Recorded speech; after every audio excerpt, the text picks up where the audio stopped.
හරි බලන්න එන්තැල්පිය. හරිද? අපි සාමාන්‍යයෙන් එන්තැල්පිය කියන්න දාන සංකේතය තමයි H එක. හරිද? ඕකේ ලොකු වෙනසක් නැහැ. හරිද? ඒ කියන්නේ දැන් අපි කලින් ඉගෙන ගත්තනේ තාප ප්‍රමාණය කියලා.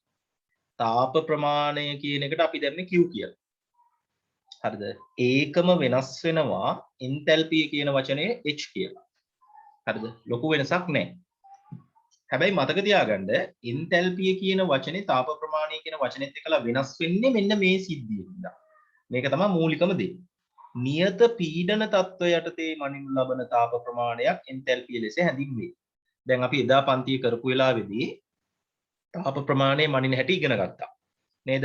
Q සමානයි mc ඩෙල්ටා t කියලා නේද? එහෙම නැත්නම් Q සමානයි mct කියලා එහෙම අපි ගණන් එහෙමත් හැදුවා. හරිද?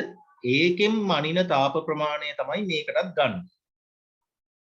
පැහැදිලිද? එතකොට ලොකු වෙනසක් නැහැ. හරිද? ඒ මනින තාප ප්‍රමාණයම තමයි මේ මේකෙදී අපි ඉගෙන ගන්න එන්තැල්පි කියලා. අපිට මෙන්න මෙහෙම ක්‍රම දෙකක් තියෙනවා තාප ප්‍රමාණය මනින්න. බලාගන්න.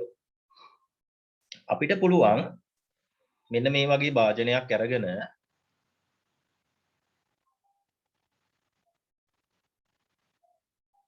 මේකට මොන හරි ද්‍රව්‍යයක් දැම්මා කියමු. මොන හරි ද්‍රව්‍යයක් දානවා. දාලා ඉවර වෙලා අපිට පුළුවන් එකක් මෙන්න මෙහෙම පිස්ටනයක් අරගෙන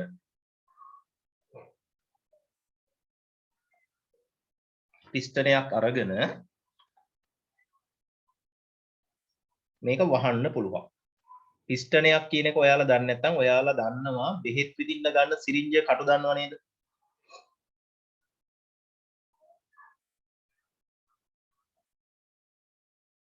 ඔන්න ඔය වගේ එකක් නේ තියෙන්නේ බෙහෙත් විදින කට්ටේ ඔයාලා දන්නවා ඕක එහාට මෙහාට අරගෙන යන්න පුළුවන්. එහෙම නැත්නම් ඔයාලා දන්නවර සාමාන්‍ය වින්කල් වල බයිසිකල් වලට හුලම් ගහන්න තියෙන හුලම් පොම්ප තියෙන්නේ. ඔන්න ඔය වගේ හුලම් පොම්ප එක දැන් හුලම් පොම්පේ ඉහළට පල්ලෙහාට අරයි යන්න පුළුවන් නේ. අන්න ඔය වගේ එකට තමයි පිස්ටන් එකක් කියලා කියන්නේ. හරිද? අපිට පුළුවන් මෙන්න මේ වගේ පිස්ටන් එකක් හිර කරන්න එකට. කියන්නේ පිස්ටනේ ඇතුලේ අර ද්‍රව්‍ය පුරවන්න පුළුවන්. එහෙනම් මේකට කියනවා පිස්ටන් කියලා. හරිද? තව එකක් අපිට පුළුවන් මේක සම්පූර්ණයෙන් මෙහෙම වහන්න. අපි හිත මූඩියකින් වැහුවා කියලා හිර කරලා. ඔන්න මූඩිය. හරිද? දැන් මෙන්න මේකේ පරිමාව වෙනස් වෙන්නේ නැහැ. මොකද මේකේ මූඩිය ගැලවිලා යන්නේ නැහැ. එහෙනම් මේක නියත පරිමාව. හැබැයි හරිද? මෙන්න මේකෙදි ඔයාලා දන්නවා පිස්ටනය ඉහළ යනකොට පරිමාව වැඩි වෙනවා.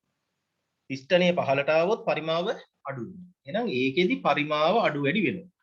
හැබැයි මේකේ පිස්ටනය ඉහළ පහළ යන නිසා ඒකේ තියෙන්නේ නියත පීඩනයක්.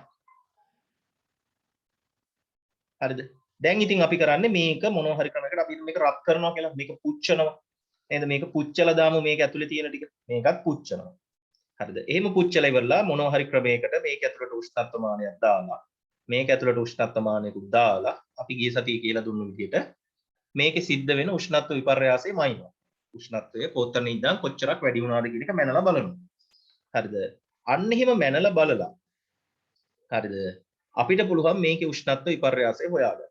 මේ දෙකේම උෂ්ණත්ව විපර්යාසය හොයලා Q සමානයි හරිද? ඩෙල්ටා Q සමානයි mc ඩෙල්ටා t කියන සමීකරණයට දාලා මේ අවස්ථාවල් දෙකේම තාප ප්‍රමාණය මැනගන්න පුළුවන්. හරිද?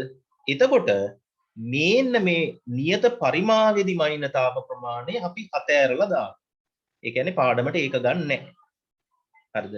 නියත පරිමාවෙදි මනින තාප ප්‍රමාණය ගන්න නැහැ. අපි ගන්න මෙන්න මේ වගේ සැකැස්මක් ඇතුලේ මනින තාප ප්‍රමාණය. අන්න එහෙනම් මේ වගේ සැකැස්මක් ඇතුලේ මනින තාප ප්‍රමාණයට කියනවා නියත පීඩන තත්ත්වය යටතේ මනිනු ලබන තාප ප්‍රමාණයක් කියලා. එහෙනම් තාප ප්‍රමාණය කියන වචනේ එන්තැල්පි කියන වචනේ පුංචි වෙනසක් තියෙනවා. හරිද? නියත පීඩන තත්ත්වය යටතේ නැත්නම් පිස්ටන් එකක් ඇතුලේ අපි මනිනු ලබන තාප ප්‍රමාණයක් හඳුන්වනවා එන්තැල්පිය කියලා. පැහැදිලිද? තේරුණාද?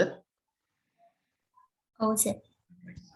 එහෙනම් හයිලයිට් කරගන්න නියත පීඩන තත්ත්වය යටතේ මනිනු ලබන තාප ප්‍රමාණයක් එන්තැල්පිය ලෙස හැඳින්වේ.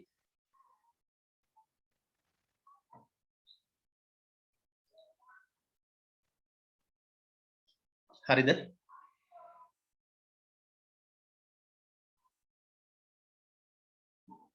හරිද? හරි සර්. හරි. ගිය සතියේ තාප විපර්යාසය කතා කරා. තාප විපර්යාසයේදී ගත්තේ මතක ඇති මෙන්න මෙහෙම.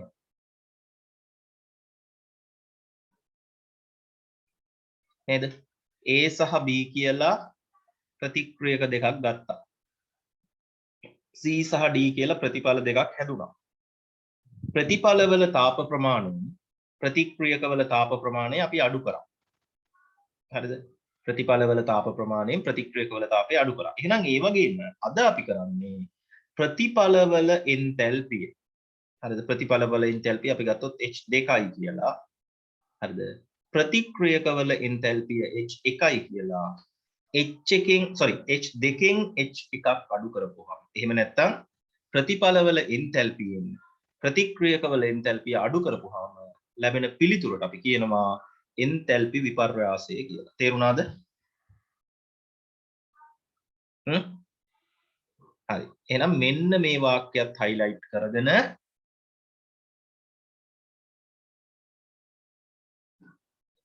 මේ ප්‍රතික්‍රියාව මේ විදිහට ලියාගෙන මෙතන යට සමීකරණය highlight කරගන්න. මේ සමීකරණය highlight කරගන්න.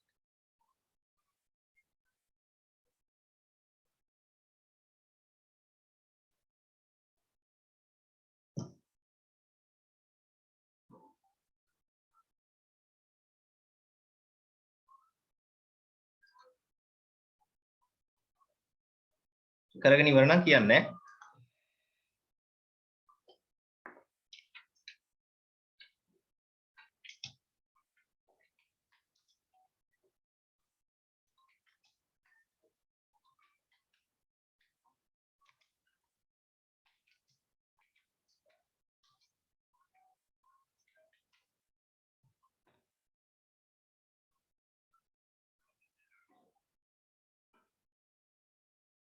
කරලා ඉවරද? ඔව් සර්. හරි. දැන් බලන්න අපි ගිය සතියේ ඉගෙන ගත්තා තාපදායක ප්‍රතික්‍රියා සහ තාප අවශෝෂක ප්‍රතික්‍රියා කියලා. right. අපි මෙහෙම පද්ධතියක් සැලකුවොත් දැන් ඔයාලා දන්නවා පද්ධතිය කියන්නේ මොකක්ද කියලා නේද? අපේ අවධානය යොමු වෙන කොටසට කියනවා පද්ධතිය කියලා. අපි අර කලින් එකම ගමු. මෙහෙම වාජනයක් කරන් මේ වාජනය තුල යම් කිසි දෙයක් දහනය කරනවා. හරිද? එතකොට මේ බලගන්න තාපදායක ප්‍රතික්‍රියාවක පරිසරයට තාප ශක්තිය නිදහස් කරනවා. එහෙනම් මෙන්න මෙහෙම වෙනවා තාපය. ඇතුලේ ඉඳන් එළියට තාපය එනවා. හරිද? ඇතුලේ ඉඳන් එළියට තාපය ආපුවම මතක තියාගන්න ප්‍රතිඵලවල එන්තැල්පීන්ගේ එකතුව ප්‍රතික්‍රියකවල එන්තැල්පීන්ගේ එකතුවට වඩා අඩු වගයක් ගනී. තේරුණාද? දැන් මෙහෙම ප්‍රතික්‍රියක තියෙනවා. තිබිලා අපි මේක දහනය කරනවා. දහනය කරපුවම මේකේ තාප ශක්තිය එළියට එනවනේ. දැන් මේකේ තාප ශක්තිය එළියට ආපුවම දැන් මේක ප්‍රතිඵලයක්. නේද? දැන් දහනය වුණාට පස්සේ මේ වගේ කොටුවක් ඇදුණා කියන්නකෝ. එහෙනම් කොටුවේ තියෙන ශක්තිය අඩුයි. ඇයි කොටුවේ තියෙන ශක්තිය දැන් එළියට ඇවිල්ලානේ තියෙන්නේ. නේද? ප්‍රතික්‍රියකවල තිබු ශක්තිය වැඩි. මොකද ප්‍රතික්‍රියක වලින් තමයි මේ ශක්තිය එළියට ආවේ. නේද? එහෙනම් ප්‍රතිඵලවල ශක්තිය අඩුයි ප්‍රතික්‍රියකවල ශක්තිය වැඩි. එහෙනම් අපි H2 කියන්නේ අඩු අගයක්. නේ? H1 කියන්නේ විශාල අගයක්. මට කියන්න ගණිතයේ විශාල අගයකින් කුඩා අගයක් අඩු වුනහම ලැබෙන්නේ ධන උත්තරයක්ද ඍණ උත්තරයක්ද?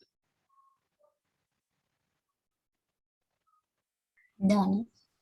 sorry කුඩා උත්තරයකින් විශාල උත්තරයක් අඩු කරපුවම ලැබෙන්නේ ඍණ. ඍණ.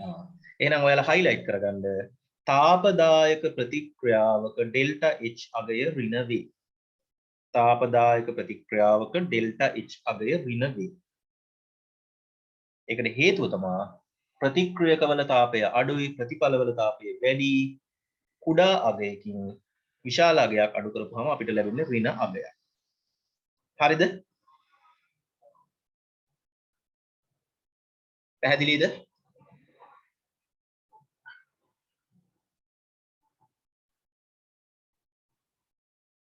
හරි. දැන් තාප අවශෝෂක ප්‍රතික්‍රියාවක් ගත්තාම තාප අවශෝෂක ප්‍රතික්‍රියාවක මෙහිමයි වෙන්නේ. ප්‍රතික්‍රියක ප්‍රතිඵල බවට පත් වෙන්න මෙන්න මේ පැත්තට තාපය උරා ගන්නවා. ඒ කියන්නේ පරිසරයෙන් පද්ධතියට තාපය උරා ගන්නවා. දැන් පරිසරයෙන් පද්ධතියට තාපය උරා ගත්තාම මෙන්න ප්‍රතික්‍රියක මෙන්න ප්‍රතිඵලය. එහෙනම් ප්‍රතිඵලයේ තාපය මොකද වෙන්නේ? ප්‍රතිඵලයේ තාපය වැඩි වෙනවා. හරිද? ප්‍රතිඵලයේ තාපය වැඩි වෙන්නේ මොකද? පරිසරයෙන් තාපය උරා ගන්නවා. ප්‍රතිඵලයෙන් පරිසරයෙන් තාපය උරා ගත්තාම ප්‍රතික්‍රියක වලට වඩා ප්‍රතිඵලයේ තියෙන තාප ප්‍රමාණය වැඩි වෙනවා. එහෙනම් ලොකු උත්තරයකින් පොඩි එකක් අඩු වුණාම මොනවාද ගැඳ ලැබෙන්නේ?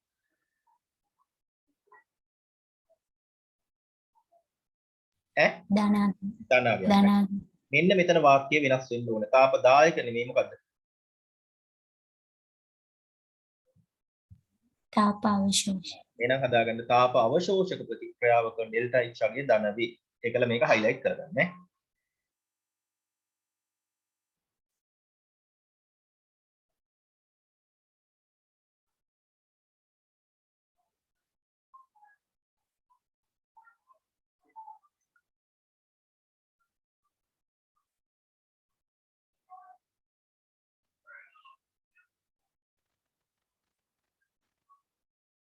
හරිද? හරි සර්. දැන් බලන්න. නියත පීඩනයක් යටතේ මනිනු ලබන තාප විපර්යාසයේ විත්ති ගුණයක් වන බැවින් එන්තැල්පි විපර්යාසයත් එහෙනම් මොන ගුණයක්ද?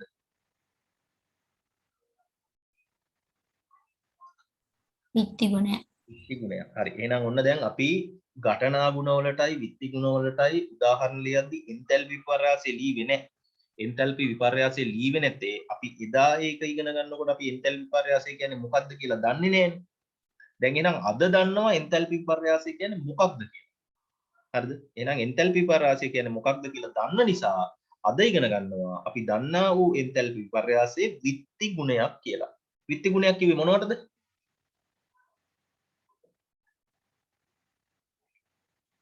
කොයි විදිහට වෙනස් වෙනවද විත්ති ගුණ කියලා කියන්නේ? පදාර්ථයේ ප්‍රමාණය වෙනස් කරද්දී මේ අණු වෙනස් වෙනවා. ඔව්. ප්‍රමාණය වෙනස් කරනකොට වෙනස් වෙන ගති ගුණ නේද? right. අපි හිතමු මෙහෙම. නේද? ඉසුරිකා ඉන්නවා. නේද? මෙන්න ඉසුරිකා. හරිද? අපි මොකෝ කරන්නේ? දරසෑයක් ගහලා ඉසුරිකාව පුච්චන. කමක් නැද්ද ඉසුරිකා? ඈ? කමක් නැද්ද? කමන්නේ. ඔව්. කොරෝනා හැදුනොත් ඉතින් ඒක කාටවත් එපා කියන්න බෑ වෙනවනේ. හරි. ඔන්න ඉන්නවා අරුණෝදි. නේද? එයාවත් දරසෑයක් ගහලා පුච්චනවා. දැන් කවුද ප්‍රමාණයෙන් විශාල? ඈ? කවුද ප්‍රමාණයෙන් විශාල?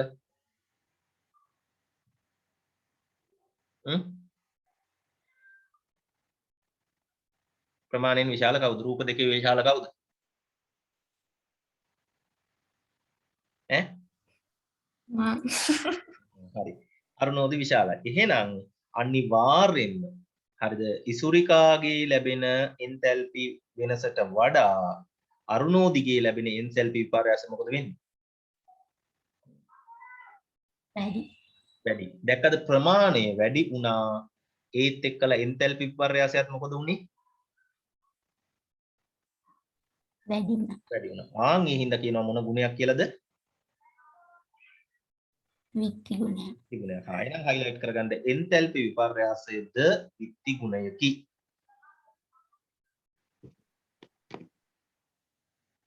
එන්තැල්පි විපර්යාසයද විත්ති ගුණයකි.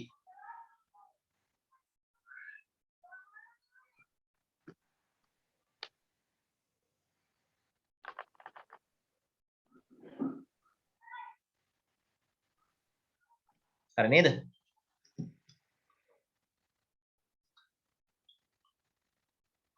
හරි බලන්න. එන්තැල්පි විපර්යාසයේ රඳා පවතින සාධක.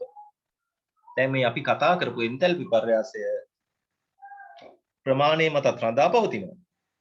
ඊට අමතරව මෙන්න මේ කියන සාධක මතත් රඳා පවතිනවා. මොකද්ද පළවෙනි සාධකය?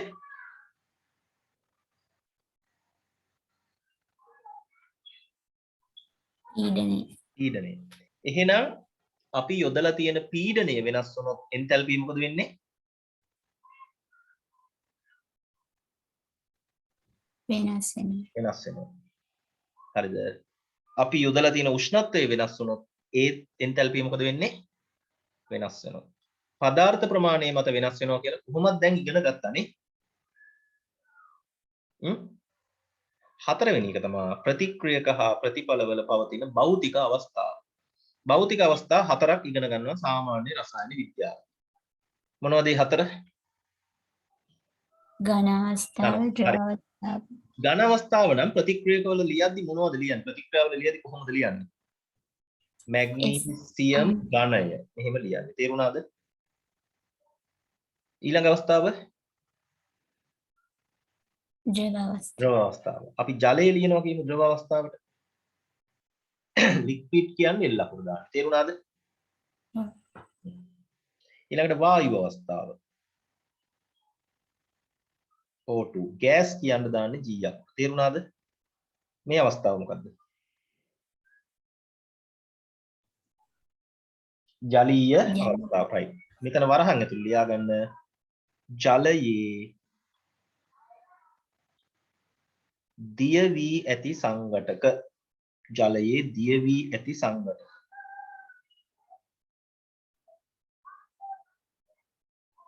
ජලයේ දිය වී ඇති සංඝටක වල තමයි ජලීය කියලා කියන්නේ.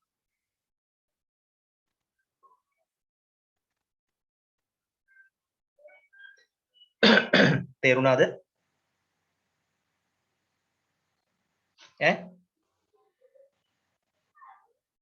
දැන් අපි ලුණු ද්‍රාවණයක් ගන්නවා කියන්නේ මේ ලුණු ද්‍රාවණයේ තියෙන හැටි. සෝඩියම් ක්ලෝරයිඩ් ජලයේ දිය වෙලා තියෙනවා නම් මොකද ලියන්නේ? ඒකස්. පැහැදිලිද?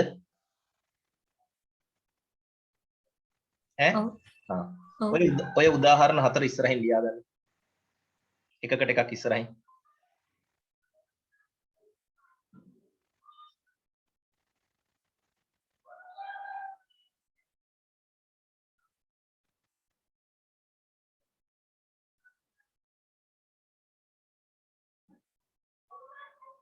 හරි. ඔය වගේ තව ජලයේ දිය වෙලා තියෙන දෙයක් කියන්න බලන්න. ජලීය දෙයක්.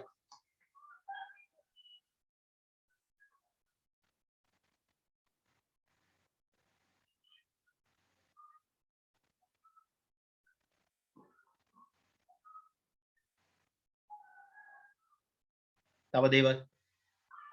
දැන් ඔයාලා කුස්සියේ විනාකිරි බෝතලයක් තියෙනවද?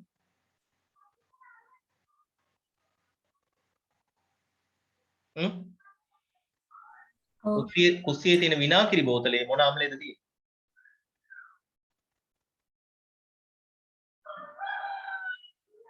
ඇසිටික් අම්ලය. තේරුණාද? එහෙනම් ඇසිටික් අම්ලයට වතුර දාලා තමයි විනාකිරි හදාගන්නේ. තේරුණාද?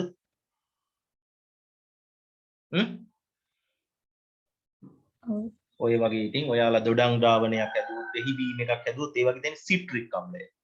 තේරුණාද? සිට්‍රික් අම්ල ද්‍රාවණය. ඒ කියන්නේ දොඩම් වලට දෙහි වලට වතුර දාලානේ බීම හදාගන්නේ නේ. ඒ වගේ හරි. එහෙනම් ඔන්න highlight කරගන්න එන්තැල්පි සඳහා ප්‍රතික්‍රියා ලියනකොට භෞතික අවස්ථාව සමීකරණයේ දැක්වීම අනිවාර්යයි.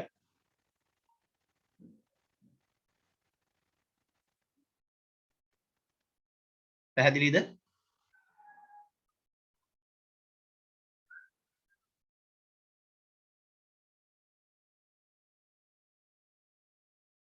පැහැදිලිද?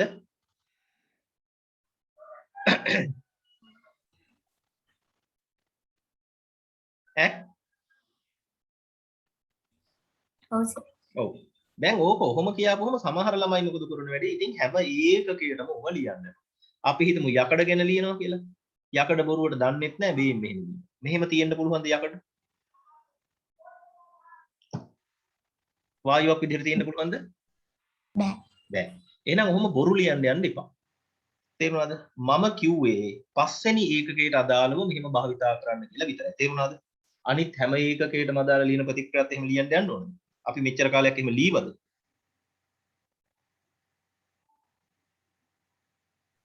ලීවද? නෑ. එහෙනම් බොරු ලියන්න නැතුව අදාළ තැනට විතරක් ලියන්න. පැහැදිලිද? එහෙනම් මෙතන වරහන් ඇතුලේ ලියා ගන්න. මෙතන වරහන් ඇතුලේ ලියා ගන්න 5 11 12 සහ 13 යන ඒකක වලට පමණක් යොදා ගන්න. 5 11 12 13 කියන ඒකක හතරට විතරයි ඈ. අනිත් ඒකක වලට බොරුවට ලියන්න යන්න එපා. ඊට පස්සේ හරියට දන්නෙත් නෑ ලියලා ඉවරලා වරද්දනවා.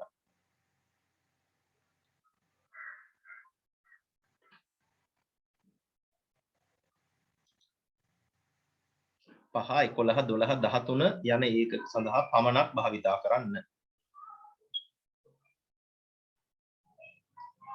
හරිද?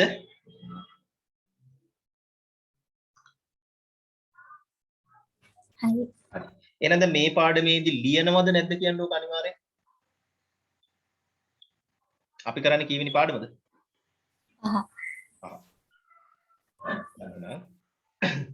බහුරූපීතාවය. බහුරූපීතාවය.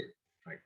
බහුරූප නේද? බහුරූප කියලා කියන්නේ නිකන් අර්මෝදිලාට වගේ බහුභූත වලට නෙමෙයි. බහු කියන්නේ ගොඩක් කියන එක. රූපී කියන්නේ රූපය. නේද? රූප ගොඩක් තියෙන කට්ටිය.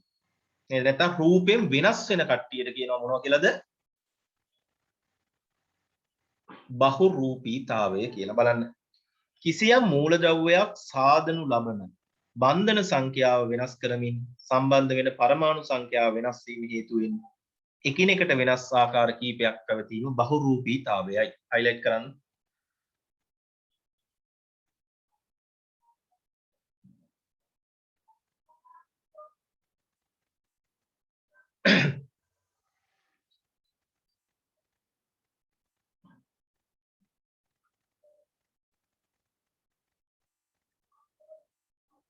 හරිද?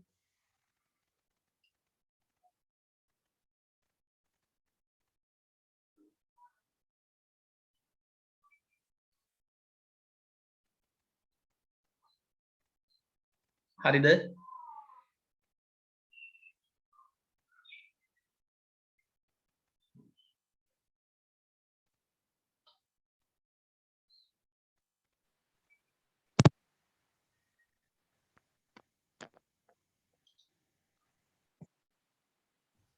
හරි සර්.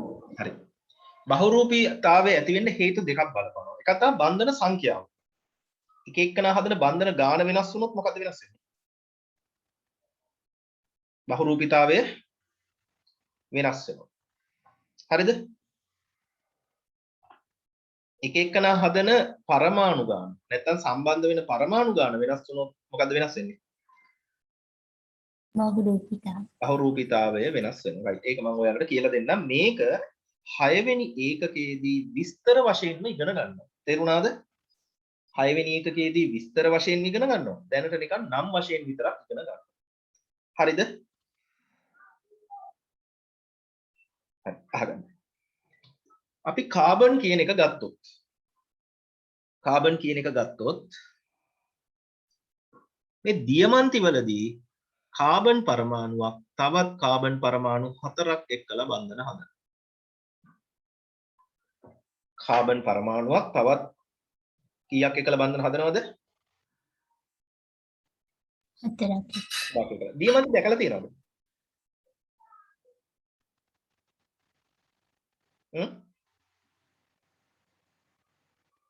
දියමන්ති දැකලා තියෙනවද? ෆොටෝස් වලින් නම් දැකලා තියෙනවා. ෆොටෝ වලින් නම් දැකලා තියෙනවා. නිකමටවත් ගෙදර එහෙම දියමන්ති තියෙනවා කියලා කියන්න එපා. මොකද වෙන්නේ? හොරු ටික පොලිමේ පණි දියමන්ති හොයන්න. තේරුණාද? ඈ? හරි. මිනිරන් දැකලා තියෙනවද? ඔව්. ඔව්. ගෙදර තියෙනවද? ඔව්. පැන්සල් වල. පැන්සලෙත් තියෙනවා. ඉතින් බලන්න මිනිරන් සහ දියමන්ති කියලා කියන්නේ එකම ද්‍රව්‍ය කාබන්. හැබැයි වෙනස් වෙලා තියෙන්නේ මොකක්ින්දද? මිනිරන් වල තියෙන්නේ බන්ධන කීයද? 3යි. 3යි. දියමන්ති වල තියෙන්නේ බන්ධන 4යි. බලන්න එක බන්ධනයක තියෙන වෙනස. එක බන්ධනයක තියෙන වෙනසින් කොච්චර වටිනාකමක් කියලා තේරෙනවද? ඈ ඔයා ගාව තියෙන පැන්සල් කූර කොහොමද දියමන්ති කූරක් වුණා නම්? නේද? මම වග කියනවා ඔයාගේ ජීවිතේ හෙට වෙනකොට ඉවර වෙනවා කියලා. අනිවාර්යෙන් ඔයාව මරනවා කවුරු හරි ගෙදරට ගන්න. පොරෙක් පැනලා. තේරුණාද? එහෙනම් ඔන්න බලන්න එක බන්ධනයක තියෙන වටිනාකම සහ වටිනාකම නැති එක. නේද? පැහැදිලිද? ඔව් right. ෆුලරීන් කියලා කියන්නේ ඒක ඔයාලගේ සිලබස් එකට නම් ඉතින් අහු වෙන දෙයක් නෙමෙයි. ඔය නැනෝ තාක්ෂණය කියලා එහෙම දැන් අහලා ඇති. ඔන්න ඔය නැනෝ තාක්ෂණය කියන එහෙම දේවල් වල හරිද මේ කාබන් පරමාණු 60ක් බැඳෙනවා. දැන් මේ වගේ 3යි 4යි ටිකයිනේ බැඳෙන්නේ. ඔවනේ කාබන් පරමාණු 60ක් බැඳෙනවා. කොහොමද කාබන් පරමාණු 60ක් බැඳෙන්නේ? ඔයාලා දැකලා තියෙනවද ෆුට්බෝල්? ෆුට්බෝල් දැකලා තියෙනවද? ඔව්. මොකද්ද ෆුට්බෝලේ පිටපැත්තේ තියෙන හැඩේ නම? ෆුට්බෝල් එක පිටපැත්තේ මෙන්න මේ වගේ දැකලා නැද්ද රටාවක්?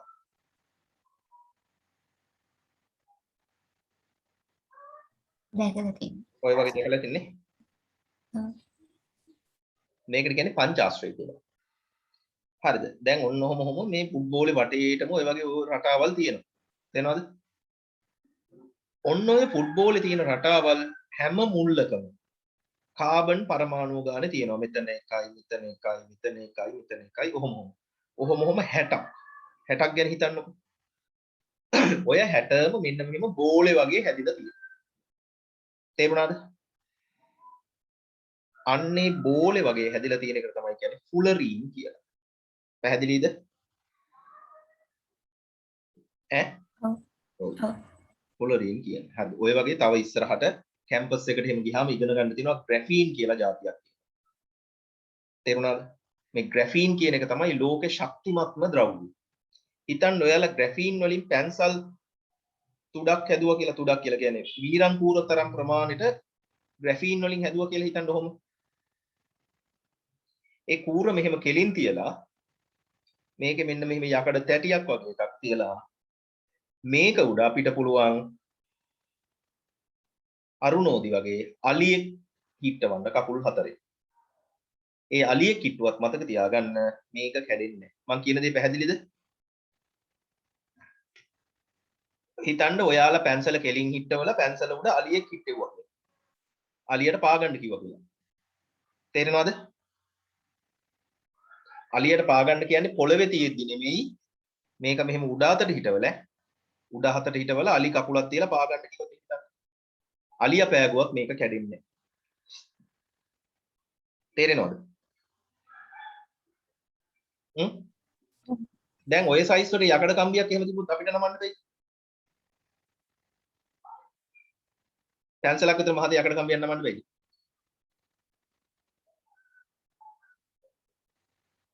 මිනිස්සෙකුට බැරි වේද පුළුවන් වේද? පුළුවන්. මේක හිතාගන්න යකඩයක් නමන්න පුළුවන් වුණාට අලියෙකුටවත් නමන්න බැරි දෙයක්. ඒ තරම් ශක්තිමත්. තේරුණාද? ඔන්න ඔය වගේ දේවල් ගැන එහෙම ඉස්සරහට කැම්පස් එකට ගිහිල්ලා කෙමිස්ට්‍රි ඉදිරියට ඉගෙන ගත්තොත් ඔය වගේ දේවල් ගැන ඉගෙන ගන්න පුළුවන්. ග්‍රැෆීන්. හරිද? එහෙනම් හරිද? ඔන්න කාබන් වල අවස්ථා තුනක් අපි ඉගෙන ගන්නවා විෂය නිර්දේශය තුල. එකක් දියමන්ති, අනික මිනිරන් එහෙම නැත්නම් ග්‍රැෆයිට් කියලා කියන්නේ. තුන්වෙනි එකට අපි කියනවා ෆුලරින් කියලා. රයිට්. මෙන්න මේක highlight කරගන්න. මේ බහුරූපී ආකාර වලින් වඩාත්ම ස්ථායී ආකාරයේ මිනිරන් හෙවත් ග්‍රැෆයිට් වේ.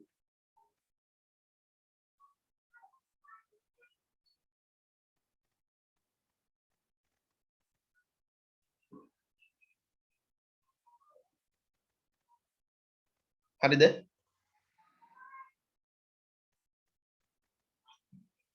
හරි. සල්ප වල තියෙනවා කීයක් ආකාර? හතරක්. මොනවද ඒ?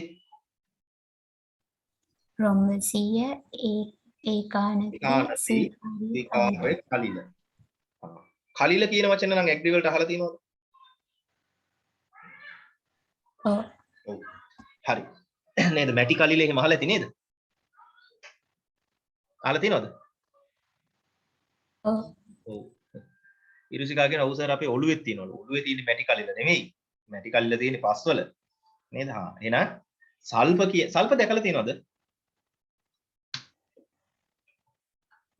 අර කහ පාට අහ පාටයි. ඔව්. අලුවන් වලට බේත් එහෙම ෆාමසියෙන් අරන් දාලා තියෙනවද?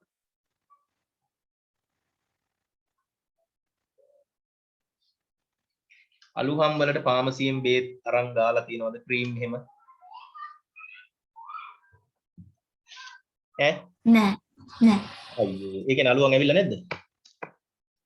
නෑ වැඩක් නෑ. ගෑල් ළමයි වුණාම අලුවන් එන්න ඕනේ. නැද්ද? ඔය ඉස්සර කාලේ 1950 60 ගණන් වල එහෙම ගෑනු අයට අලුවන් එනවා නම් කියන්නේ වාසනාවන්තයි කියලා. ඇයි සුදු වෙනවනේ කට්ටිය. නේද? ඌට අලුවන් කියලාත් නෙමෙයිලු කියන්නේ ගෝමර කියලා කියන්නේ. කෙනෙකුට අලුවන් එහෙම ආපුවම කියන්නේ ගෝමර ඇවිල්ලා කියලා. ඒක නිකන් සුදු වෙලා කියලා කියන්නේ. තේරුණාද? ඔයාලත් එහෙනම් වටිනාකම වැඩි කරගන්න හදාගන්න. හරි. ඔය අලුවන් වලට බෙහෙත් අපි ගාලා ඒ බෙහෙත් වල ගඳ බැලුවොත් එහෙම මහ අමුතු ගඳක් එනවා. අන්නේ අමුතු ගඳ තියෙන්නේ සල්පවල. ඒකට හේතුව තමයි හරිද මේ අලුහන් බෙහෙත් හදන්න පාවිච්චි කරනවා සල්ෆර්. පැහැදිලිද? ඒවෙන් වර්ග හතරක් තමයි ඔය තියෙන රොම්බසීය සල්ෆර්, ඒකානිත සල්ෆර්, ස්වීකාර්ය සල්ෆර්, කලිල තියෙන්නේ. හරිද? රයිට්. හයිලයිට් කරගන්න ඒකේ ස්ථායි ඔය අර කියපු කහපාට ඔයා දැකලා තියෙන එක තමයි ඈ. රොම්බසීය සල්ෆර් කියලා කියන්නේ. කඩෙන් ගන්නකොට ගන්න තියෙන්නේ ඔයාලට දකින්න තියෙන රොම්බසීය සල්ෆර් තමයි. එහෙනම් හයිලයිට් කරගන්න. අපිට වැදගත් වෙන්නේ ස්ථායි කියලා ඈ.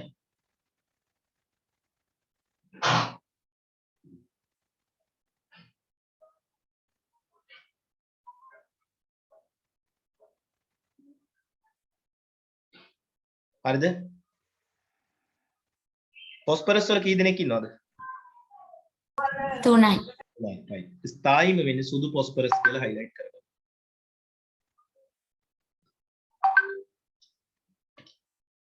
ඔක්සිජන් වල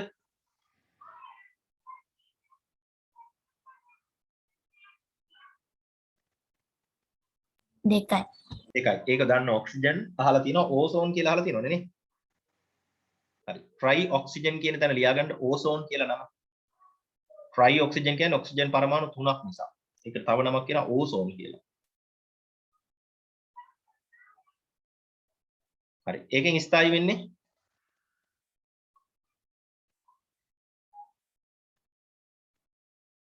කවුද ස්ථායි වෙන්නේ?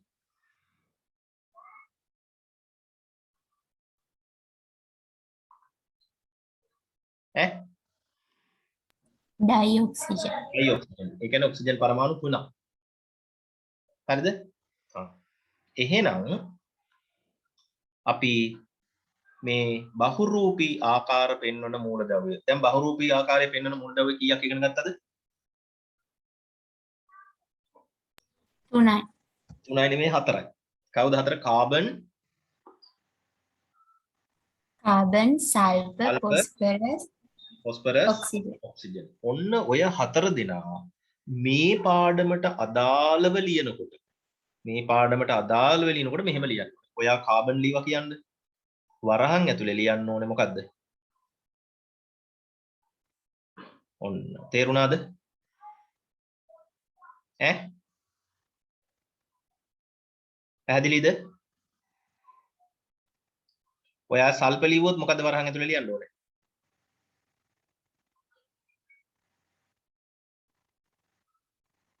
පැහැදිලිද? ඔයා ෆොස්ෆරස් ලිව්වොත් මොකද්ද ලියන්න ඕනේ? සුදු සුදු. තේරුණාද? ලියාගන්න මේ ටික මෙතන යටි. මේ වාක්‍ය හයිලයිට් කරලා ඉවර වෙලා ලියාගන්න ඈ.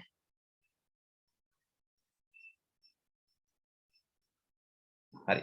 ඔක්සිජන් එහෙම විශේෂයෙන් දක්වන්න ඕනේ නැහැ. මොකද O2 ලියද්දී O2 මනේ අපි ලියන්නේ. ඒ හින්දා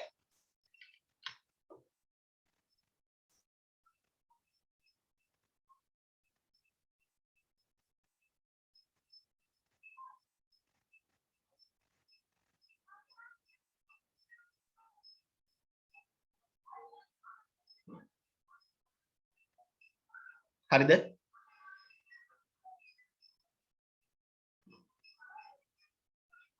හරි සර් හරි.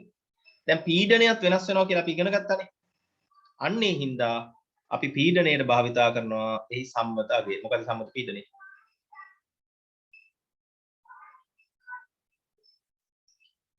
ATM එක. ATM එකක් කියන්නේ වායුගෝලීය පීඩන එකක්. එහෙම නැත්නම් 1.03 වැඩි කිරීම 1.3 වැඩි කිරීම 10/5 පැස්කල්. නැත්නම් වර්ග මීටරයට නිව්ටන්. නේද? එහෙම නැත්නම් බාර් එකක්. නේද? බාර් එකක් කියන්නේ ළමයි 1 බාර් එහෙම නෙමෙයි ඈ. දන්නව නේද? 1 බාර් කියලා මේ දවස්වල කෙල්ලෙක් කරන වැඩ.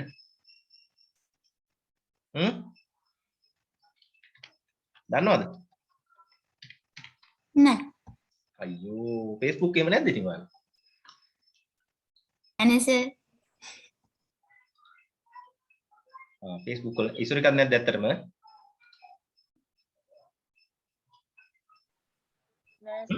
නෑ. වැඩක් නෑ. ඔයලා බලන්නකෝ. නේද? හෂිනි කියලා කෙල්ලක් කරන වැඩ. ඔයාලගේ හෂිනිත් දන්නෙත් නෑ සමහරවිට. පන්තියෙන් නැතු ඉන්නේ ඒක. නේද? සාමාන්‍යයෙන් ඒ කෙල්ල දවසකට ලක්ෂ 5ක් විතර හොයනවා Facebook එකේ. හරිද? මම ඉතින් හොයන හැටි කියලා දෙන්න යන්නේ නැහැ. ඔයාලා හොයලා බලන්න ළමයා කොහොමද හොයන්නේ කියලා සල්ලි ඈ. දවසකට ලක්ෂ 5ක්. කොහොමද ළමයා ගාව දාන්න සුපිරිනේ. ඒක හරි එයා හරි ප්‍රසිද්ධ ඕක තමයි. ඒක බාර් කියලා තමයි ප්‍රසිද්ධ. මොකද එයා නැටුමක් නටන්නේ. ඒ නටන්නේ ඔන්න ඔය සින්දුවට. හින්දි සින්දුවක් තියෙනවනේ කොහොමද? හරි. සම්මත උෂ්ණත්වය. නේද? එහෙනම් අපි සම්මත උෂ්ණත්වයේ හැටියට භාවිතා කරන්නේ මොකක්ද?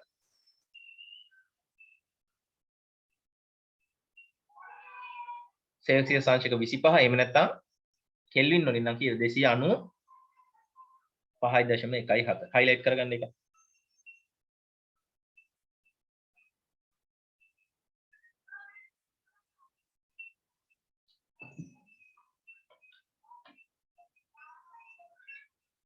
හරිද?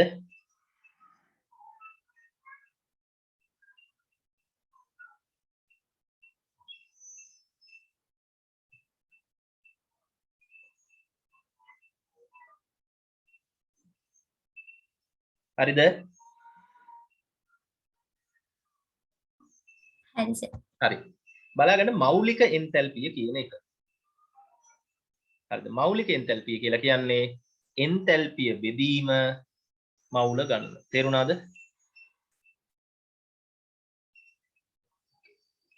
එන්තැල්පිය බෙදීම මොකද්ද? මවුල ගණන. එහෙනම් මෞලික එන්තැල්පියේ ඒකක මොකද්ද? මවුලයට කිලෝජූල්. ඔව් මවුලයට කිලෝජූල්. මෙතන ඉස්සරහින් මෞලික කියලා ලියාගන්න ඈ. මෞලික. ඒක වැදිලා නැහැ. මෞලික එන්තැල්පියේ ඒකක.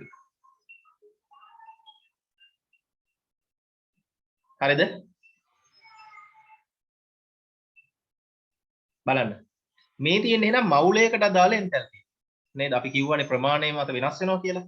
මතකයිනේ ඉසුරිකා දරසයක දාලා පුච්චද්දී එන්තැල්පියයි. හරිද? අරුණෝදි දරසයක දාලා පුච්චද්දී එන්තැල්පියයි වෙනස් වෙනවා කියව මතකයිනේ. එහෙනම් ඔයාලා දෙන්නගේ මවුලය ගානේ අරගෙන එන්තැල්පිය බැලුවොත් අන්න ඒකට කියනවා මෞලික එන්තැල්පිය කියලා. තේරෙනවද? ඔයාලගෙන් ලැබුණු මුළු එන්තැල්පිය බෙදන්න ඕනේ ඔයාලගේ තියෙන මවුල ගාන. මුළු එන්තැල්පිය මවුල ගානෙන් බෙදපුවම අපිට ලැබෙන්නේ මෞලික එන්තැල්පිය. මේ බලන්න. එන්තැල්පිය විත්ති ගුණයක් වුණාට මෞලික එන්තැල්පිය මොකක්ද?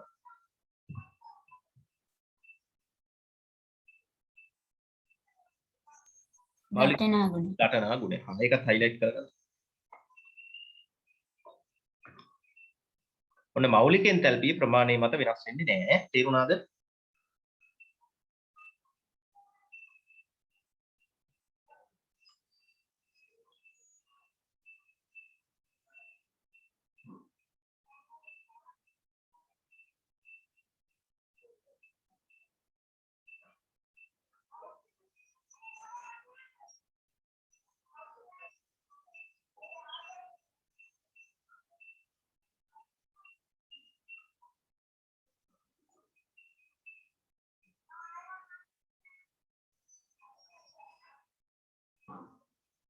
හරිද?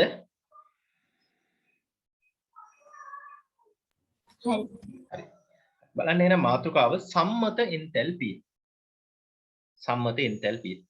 right. සම්මත එන්තැල්පිය කියලා කියන්නේ දැන් ඔයාලා ඉගෙන ගත්ත එන්තැල්පිය වෙනස් වෙනවා සාධක කීයක් මතකද?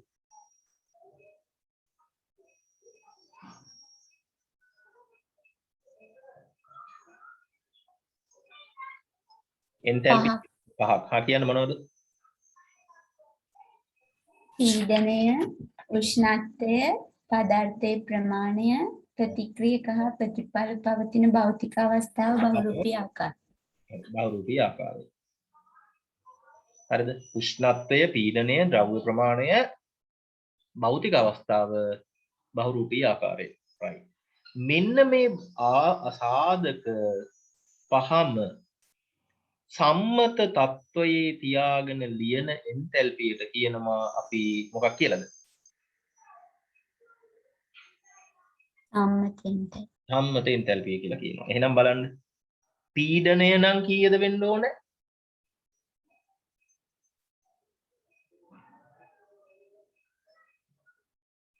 පීඩනය නම් කීයද?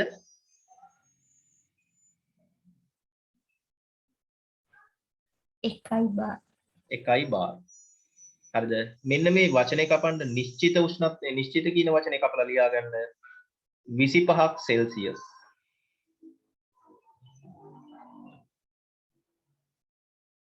උෂ්ණත්වය සෙල්සියස් 25යි.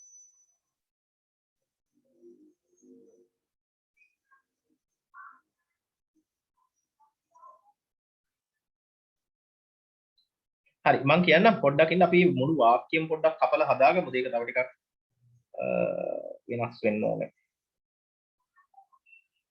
හානේ කමන්න එහෙම ලියන්න. හරි. සෙල්සියස් අංශක උෂ්ණත්වයේදී 25ක උෂ්ණත්වයේදී මිනුම් කරන ලද එන්තැල්පිය සම්මත එන්තැල්පිය ලෙස හැඳින්වේ. හරිද? හරි. ඒ වාක්‍ය highlight කරගන්න.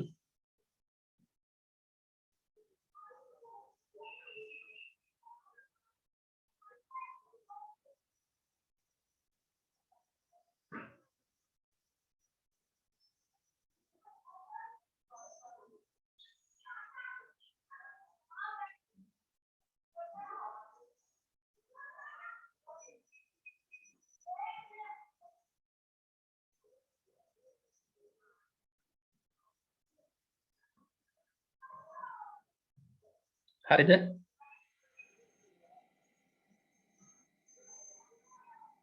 highlight කරගත්තද?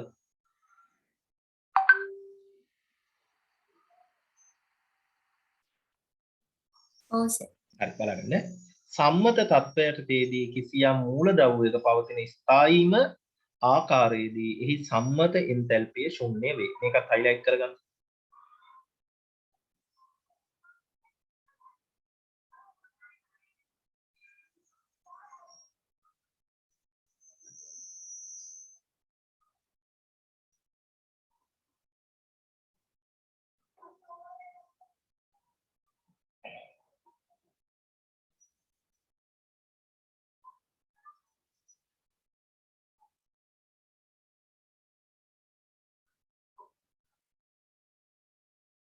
highlight කරාද? ඔව් සර්. හරි. සම්මත තත්වයේදී කිසියම් මූලද්‍රව්‍යයක් ගන්න ඕනේ. මූලද්‍රව්‍යයක පවතින ස්ථායීම ආකාරය. අපි අර ස්ථායීම ආකාරය කියලා කිව්ව මතකද? දැන් බහුරූපී අවස්ථාවල් තියෙනවා නම් ඒකේ ස්ථායීම අවස්ථාව අපි යටින් ලියාගත්තා මතකද? ස්ථායීම ආකාරය කියලා කියන්නේ ස්වභාවයේ නිකම්ම ලේසියෙන්ම පවතින්න පුළුවන් විදිහ. තේරෙනවද? ස්වභාවයේ ලේසියෙන්ම පවතින්න පුළුවන් විදිහ. දැන් උදාහරණයකට කාබන් කියලා ගත්තොත් අපිට ස්වභාවයේ වැඩිපුර තියෙන්නේ මිනිරන්ද දියමන්තිද?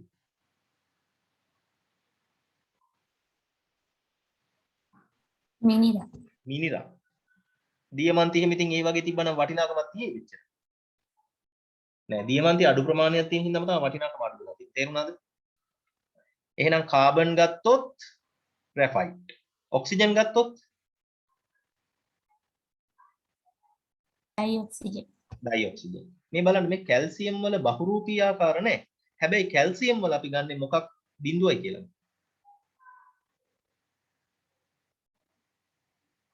කැල්සියම් ගන්න. ඝනය. මෙහෙම තියෙන්න බෑ. සාමාන්‍ය තත්ත්වයටදී මෙහෙම තියෙන්නේ නැහැ. තේරුණාද? ඒ කියන්නේ කැල්සියම් සාමාන්‍ය තත්ත්වයටදී වායුවක් විදිහට තියෙන්නේ. නෑ. කැල්සියම් සාමාන්‍ය තත්ත්වයටදී වායුවක් විදිහට තිබ්බනම් ඔය දත් සෙට් එකේම ඔක්කොම වාෂ්ප වෙලා යනවා. ඇයි දත් සෙට් එකේම හැදලා තියෙන්නේ මොනවද? කැල්සියම් වලින්. තේරුණාද? අපේ අස්ථි පද්ධතියක් එහෙම පවතින්නේ අස්ථි පද්ධතියෙන් වාෂ්ප වෙලා. පැහැදිලිද? කැල්සියම් කියන කෙනා සාමාන්‍ය තත්ත්වයටදී ඝන විදිහට තියෙන නිසා තමයි අපේ දත් සෙට් එක අස්ථි පද්ධතියෙම පිහිටලා තියෙන්නේ. තේරුණාද? එහෙනම් සම්මත අවස්ථාවේදී වැඩිපුරම පවතින්න පුළුවන් ස්ථායී ආකාරයෙන් තියෙන මූලද්‍රව්‍යයේ එන්තැල්පි මොකක් කියලාද ගන්නෙ? ශූන්‍ය. ශූන්‍යයි බිඳුවයි කියලා ගන්නවා. හරි. මේ මෙතන චුට්ටක් වරහන් ඇතුලේ ලියා ගන්න. ඇත්ත නෙවෙයි හිතන දෙයක් පමණයි. ඇත්ත නෙමෙයි හිතන දෙයක් පමණයි. ඇත්ත නෙමෙයි හිතන දෙයක් පමණයි. ලිව්වද?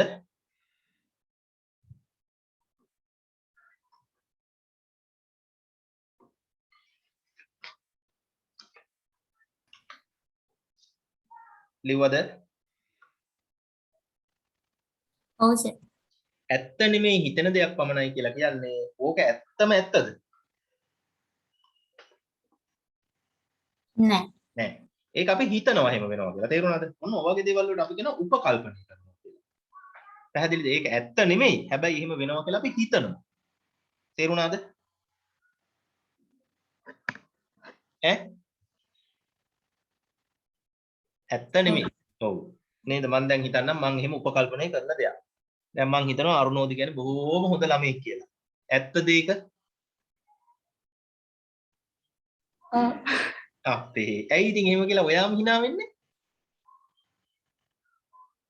ඈ? ඔයාම කියලා ඔයාම hina වෙනවා නේ? ඉතින් ඔයාලට hina වෙන්න දෙයක් නැහැ නේද? දැන් හොඳ ළමයෙක් නම් හොඳ ළමයි පන්ති කට් කරනවද?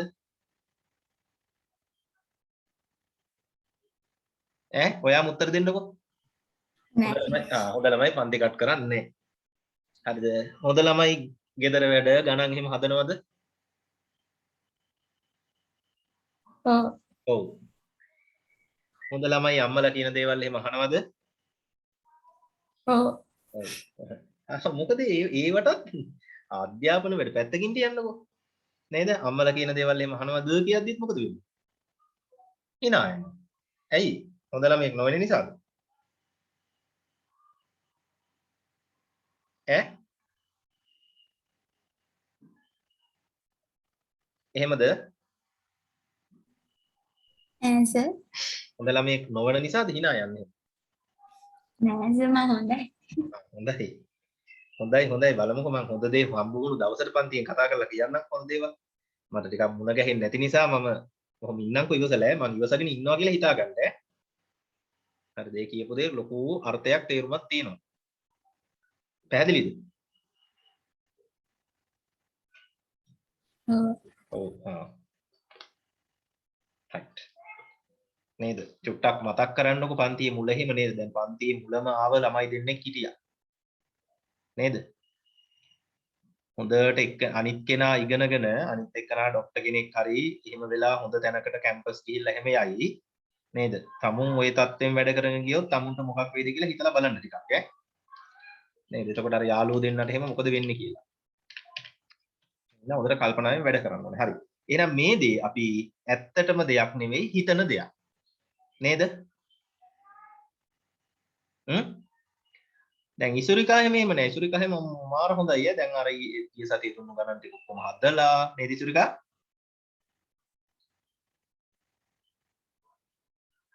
ඉසුරිකා? ඒකනේ ඕන් දැක්කද හොඳ ළමයි. හරිද? ආයි උපකල්පනය කරන්න දෙයක් නැහැ. හිතන්න දෙයක් නැහැ හොඳ ළමයි. හරි. right. එහෙනම් අපි හරිද සම්මත තත්ත්වය යටතේදී මූලද්‍රව්‍යයක ස්ථායීම අවස්ථාවේ එන්තැල්පිය මොකක් කියලාද හිතන්නේ?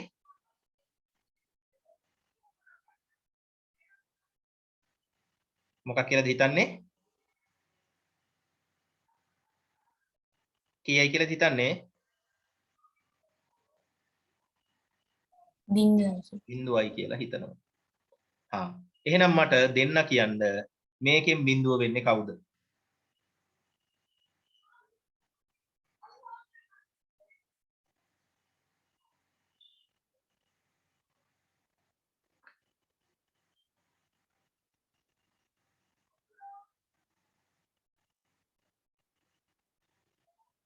හරි. ඔන්න මම 4 දෙනෙක් ලිව්වා.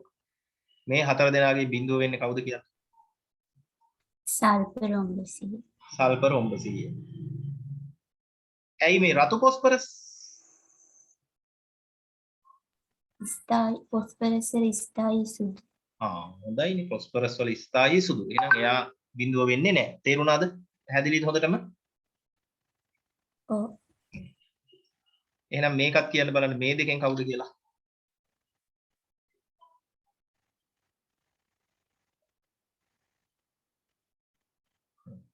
ඔය දෙකෙන් කවුද බිඳුව වෙන්නේ?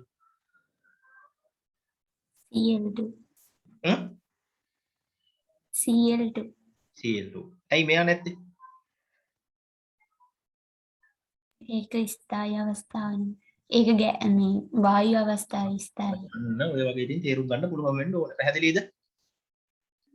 තේරුණාද හොඳටම? ඔව්. හරි. එහෙනම් අපි බලනවා ඔන්න දැන් අර මං කිව්වා මතකද මේ පාඩමේ 20ක් විතර කටපාඩම් කරගන්න තියෙනවා.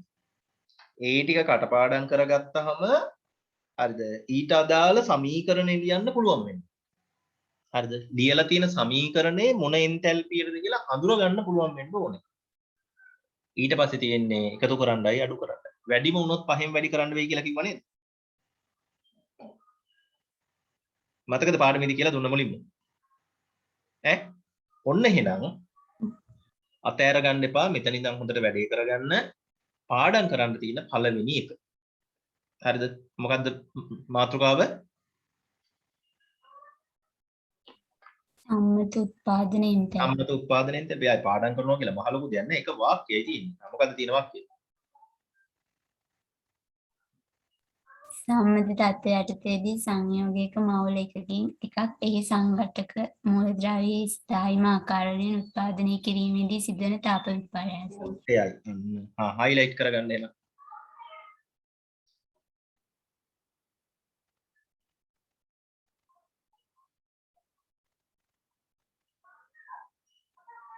හරිද?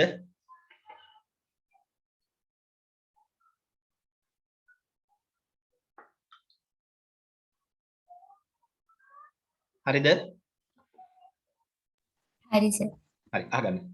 මේ සම්මත එන්තැල්පිය කියන එක සංකේතවත් කරන්න D මෙතෙන්ට යොදනවා θ අකුර. H අකුර මෙහෙම ලියලා මේ උඩට ලියනවා මොකද්ද? θ අකුර. මොකද්ද ඒකේ අදහස් වෙන්නේ? වෙනස්. නෑ වෙනස නෙමෙයි. ඒ වෙනස අදහස් වෙන්නේ මේ ලියන ඩෙල්ටා අකුරෙන්නේ. මෙතෙන්ට θ අකුර ලියපුවම මොකද අදහස් වෙන්නේ? සම්මතයි කියන එක. මොනවද සම්මත වෙන්නේ? පීඩනය නම් 1යි AT. උෂ්ණත්වය නම් 25 සෙන්ටිග්‍රේඩ්. 5 සෙල්සියස්. ද්‍රව්‍ය ප්‍රමාණය නම් මවුල 1යි. භෞතික අවස්ථාව නම් ස්ථායීම අවස්ථාව. හරිද? බහුරූපීතාව නම් ඒත් ස්ථායීම අවස්ථාව. පැහැදිලිද? මෙන්න මේ පහම සම්පූර්ණ වෙනවා නම් උඩට ලියනවා මොන අකුරද? θ ලියනවා. දැන් දැක්කද θ වල තියෙන තේරුම? ඔව්. ඉංග්‍රීසියෙන් කියනවා මේ උත්පාදනය වෙනවට ෆෝමේෂන් කියලා කියනවා. ෆෝමේෂන් කියන නිසා මෙතන දාලා තියෙන චූටියට මොන අකුරද? F අකුර දාලා තියෙනවා. ඔන්න එහෙනම් කෙටියෙන් සංකේතාත්මකව සම්මත උත්පාදන එන්තැල්පිය ලියනවා නම් මෙහෙමයි ලියන්නේ. තේරුණාද?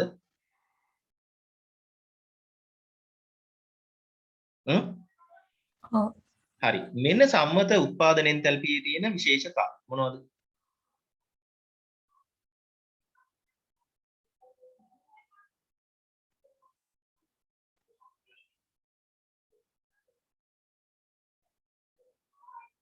මොකක්ද විශේෂතාවය?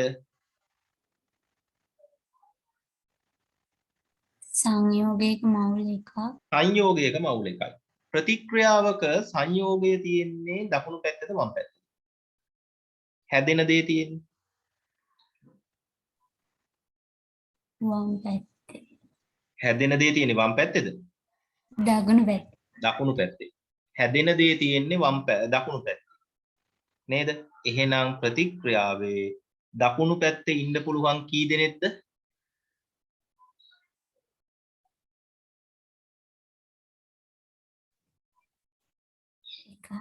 එක්කනයි ඉන්න පුළුවන්.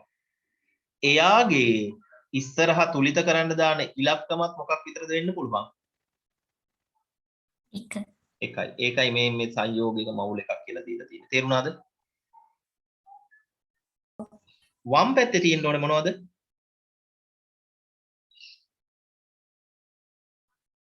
මූලද්‍රව්‍ය ස්ථායි. මූලද්‍රව්‍ය ස්ථායින ආකාරය. ඔන්න ඔය ලක්ෂණ දෙක තියෙන සමීකරණයක් දැක්ක පමණින් අඳුරගන්න ඕනේ මොන එන්තැල්පියද? සම්මත උත්පාදන එන්තැල්පිය. සම්මත උත්පාදන එන්තැල්පිය. තේරෙනවද එහෙනම්? ඔන්න ඕක පාඩම් කරගත්තා. විශේෂ ලක්ෂණ දෙක අවබෝධයෙන් බැලුවා. පැහැදිලිද? තේරුණාද? ඔව්. ඒක තමයි මේ විස්තර කරලා තියෙන්නේ. මොකද්ද? සෑදෙන සංයෝගය ඉදිරියෙන් තියෙන්න ඕනේ මොකද්ද? එක. සෑම ප්‍රතික්‍රියකම ස්ථායී ආකාරයෙන් තිබීම අතර ඒවා ඉදිරියේ භාග සංඛ්‍යා තිබීම වැරදිද නැද්ද? වැරදි නෑ. වැරදි නෑ. හරි. බලමු ඔය කියන ගති ලක්ෂණ ටික මේ සමීකරණ වල තියෙනවද කියලා. බලන්න පළවෙනි එක. මේ තියෙන්නේ කාබන් ඩයොක්සයිඩ් වල මොකද්ද?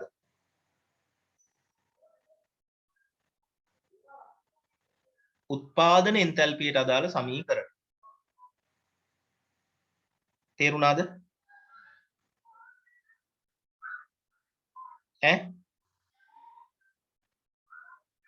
ඔව් සර්.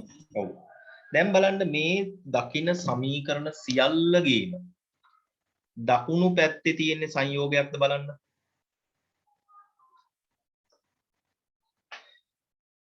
ඔව්. ඔව්. ඒ සංයෝගෙට ඉස්සරහින් එකද තියෙන්නේ? ඔව්. වම් පැත්තේ සියලුම සමීකරණ වල තියෙන මූලද්‍රව්‍යද බලන්න. ඔව්. සංයෝග නම් මූලද්‍රව්‍ය දෙකකින් හැදලා තියෙනවා. මේකේ මූලද්‍රව්‍ය දෙකක් නැහැ නේ. එක මූලද්‍රව්‍යෙ තියෙන්නේ නේද? මේ විදිහට තියෙන්නේ. එතකොට අර බහුරූපී අවස්ථාවල් ලියන තැන් වල බලන්න හරිද කියලා. කාබන්ට නම් ග්‍රැෆයිට් ලියලාද? සල්ප වලට නම් රොම්බසීය ලියලාද? එහෙන් බලන්න හරිද කියලා.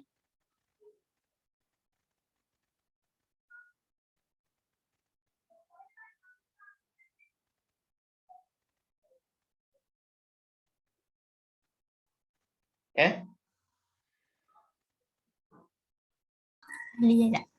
හරි. එහෙනම් සේරම හරි නේද? ඔව්. ඔව්. චූටි වැරද්දක් තියෙනවා මෙන්න මෙතන. මොකද්ද වෙනස් වෙන්න ඕනේ?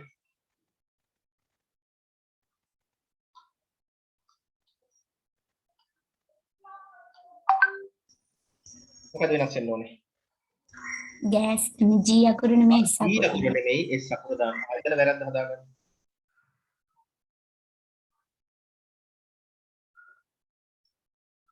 මේ මෙතන වචනේ වැරදි. මොකද්ද වචනේ?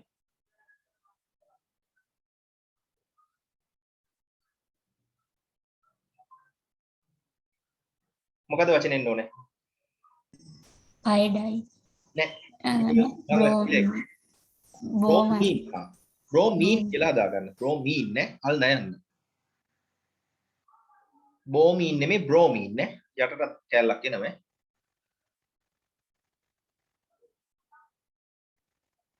පැහැදිලිද?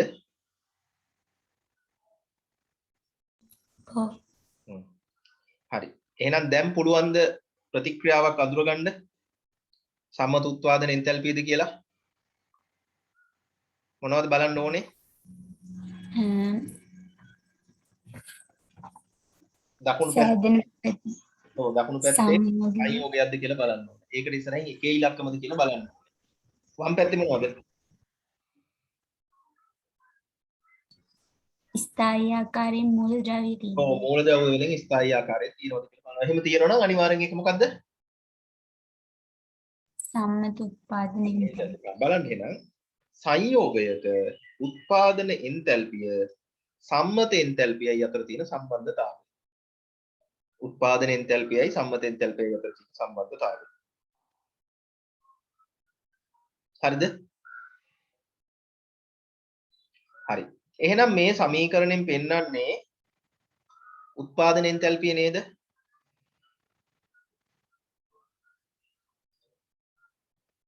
ඔව්ද නැද්ද?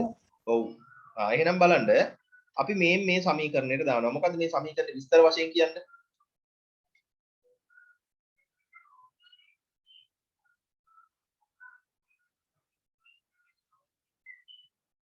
එන්තැල්පි වෙනස සමානයි සමානයි H2 කියලා දෙ- කිව්වේ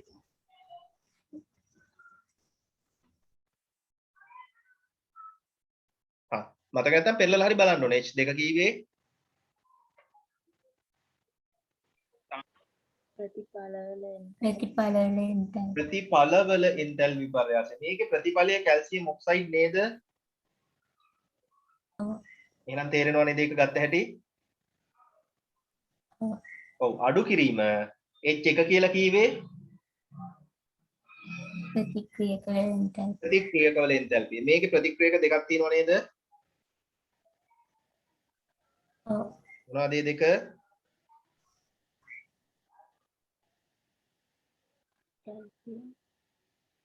කැල්සියම් සහ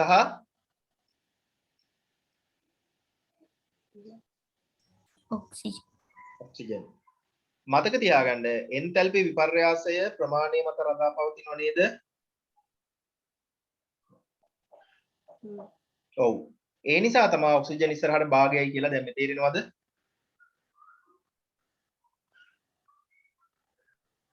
එතකොට ඔක්සිජන් වලින් කොච්චරද ගන්න ඕනේ? මවුලයක්ද ගන්න ඕනේ භාගයක්ද? භාගයක්. භාගයක්. ඇයි සමීකරණ ඉස්සරහා භාගය තියෙනවා නම් දාන හදන්න ගන්නෙත් කීයක්ද? භාගයක්. භාගයක්. එහෙනම් මේ සමීකරණය ලියපු හැටි තේරෙනවද මේක ලියලා තියෙනවා?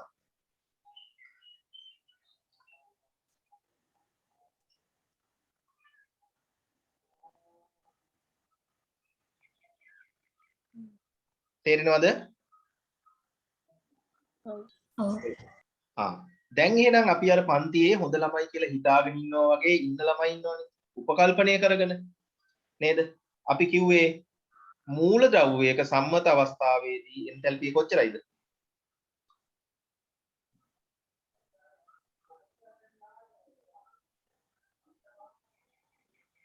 මොකක්ද සර්? මූල ද්‍රව්‍යයක සම්මත අවස්ථාවේදී එන්තැල්පිය කීයයි කියලාද හිතුවේ? 0. බිඳුවයි. එහෙනම් ওই වරහන් ඇතුලේ තියෙන ඩබලගෙම එන්තැල්පි කීයද? 0. බිඳුවයි. එහෙනම් ඒක ඇත්තටම ලියලා වැඩකුත් නෑ නේද අරුණෝ?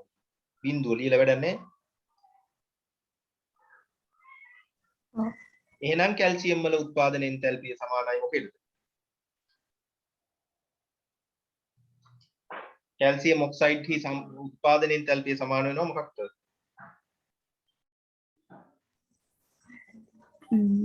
කැල්සියමි සම්මත එන්තැල්පි. ඔව් කැල්සියම් ඔක්සයිඩ් හි සම්මත එන්තැල්පිය. තේරුණාද එහෙනම්?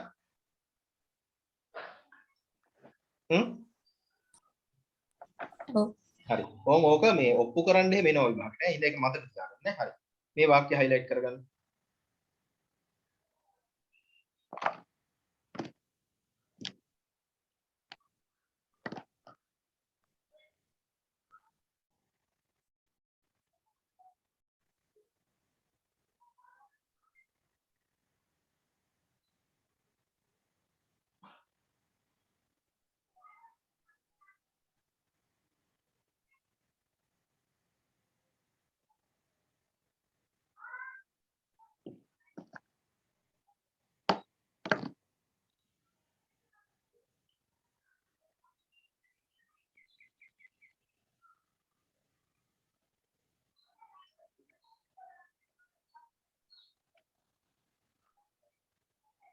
හරිද?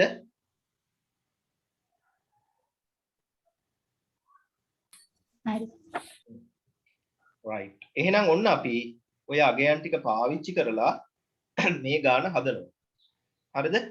දැන් ඔයාලා මට ඔය අගයන් ටික කියන්න ඕන. මොකද ඔයාලට තමයි කියන්න පුළුවන්. මට අනිත් පිටුවට යන්න වෙනවනේ. තේරුණාද?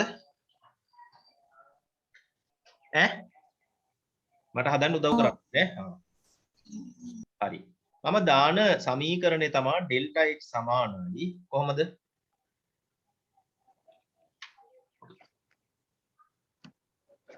h දෙක අඩු කරන h1. ඒ කියන්නේ මොනවද? ප්‍රතිඵලවල මොනවද දෙන්නේ කියන්නේ? කවුද ප්‍රතිඵල වලට ඉන්නේ? කාබන් ඩයොක්සයිඩ් ජලය. දෙක ගුණ කිරීම කාබන් ඩයොක්සයිඩ් වල උත්පාදන එන්තැල්පිය. කාබන් ඩයොක්සයිඩ් වල උත්පාදන එන්තැල්පිය කියන්නේ මෙහෙම. හරිද? ඩෙල්ටා H තීටා F වකුර කාබන් ඩයොක්සයිඩ්. පැහැදිලිද? ඇයි මන් දෙකේ ඉලක්කමක් දැම්මේ? ප්‍රතික්‍රියාවේ කාබන් ඩයොක්සයිඩ් දෙකක් තියෙනවා. දෙකක් තියෙනවා. ධන දෙක ගුණ කිරීම ඩෙල්ටා H තීටා උත්පාදන එන්තැල්පිය නිසායි. වකුර දැම්මා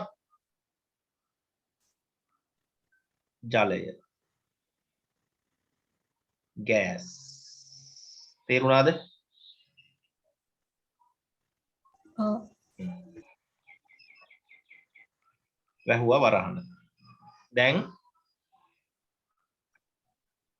ප්‍රතිඵලවල ඒවා ඉවරයි නේද?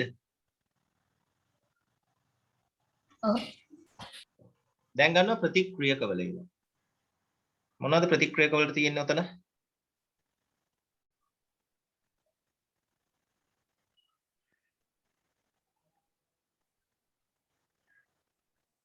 කියන්නවනේ මොනවද ප්‍රතික්‍රියකවලට තියෙන්නේ? නම දන්නේ නැද්ද? C2යි H4යි කියන්නේ එති. මොනවද? එති. එති.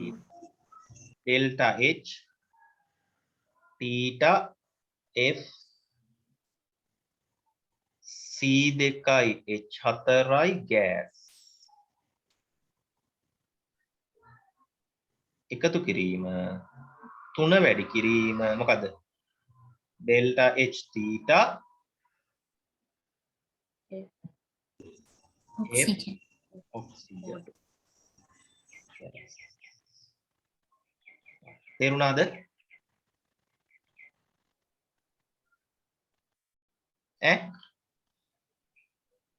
හරි. දෙක වැඩි කිරීම හා මට කියමු කාබන් ඩයොක්සයිඩ් වල උත්පාදන එන්තැල්පිය දීලා තියෙනවා කීයද? ඍණ 393යි ඍණ 393යි දශම 5යි. දශම 5යි. හරිද? කොහොමද ඒකකේ තියෙන්නේ? kgmol ඍණ හරි. ධන දෙක වැඩි කිරීම හා කියමු ජලයේ ඍණ 285.8යි කිලෝජූල් මවුලයට කිලෝජූල්.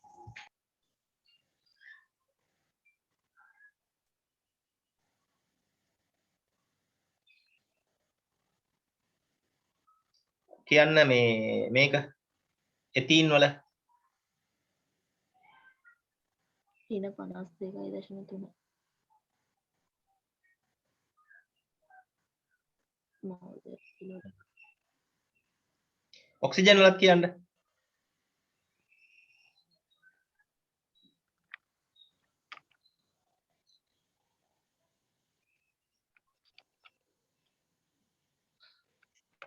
දැන් ඔක්සිජන් කියන්නේ මූලද්‍රව්‍යයක් නේද? සම්මත අවස්ථාවේදී තියෙන්නේ. ඔව් බිඳු. බිඳුවයි. මතකයිනේ අරුණෝදි කියන්නේ හොඳ ළමෙක් නේද? අපි හිතනවා විතරයි නේක නේද? ඇත්ත නෙවෙයිනේ. නේද අරුණෝදි? හරි. මම කිව්වා නේද මේ පාඩමේ වැඩිම උනොත් වැඩි කරන්න තියෙන්නේ කොයි ඉලක්කමෙන්ද? පහෙන්. පහෙන්. හා. දැන් ඉතින් මේකේ තියෙන්නේ දෙකෙන් සහ තුනෙන්. වැඩි කරමු. දෙවරක් 5 10න් බිඳුව දැම්මා. දෙවරක් 3 6යි 1යි 7යි. 7යි. දෙවරක් 9 18න් 8 දැම්මා. දෙවරක් 3 6යි 1යි 7යි. 7යි. හරි නේද? අහගන්න. මෙතන මවුල තමයි ඒකකේ. මවුල ගානනේ 2යි කියන්නේ. තේරුණාද? මේකෙත් ඕනනම් වැඩි කිරීම එකක් දැම්ම හැකියි අපිට. මවුල කියලා. වෙනසක් නැහැ නේද? එකෙන් වැඩි කරා කියලා නේ. එහෙනම් දැන් මොකද්ද මවුලයට මවුල ඍණ කපලා ගියාම ඒකකෙ මොකද්ද? Kilo joule. ඕම් මම මෙතනින් පස්සේ නම් ඒකක ලියන්නේ නැහැ. ඔයාලා ලියන්න ඕනේ ඒකක ලියන්න ගියාම එපා වෙනවා අමාරුයි ඈ. මට දිගත් මදින ස්ක්‍රීන් එකේ දාන්න. මේක වැඩි කරන්න තියෙන්නේ කීයද? දෙකෙන්. දෙවරක් 8 16න් 6යි දෙවරක් 5 10යි 1යි 11යි දෙවරක් 8 16යි 1යි 17න් 7 දැම්මා දෙවරක් 2 4යි 1යි 5යි. තේරුණාද? ඈ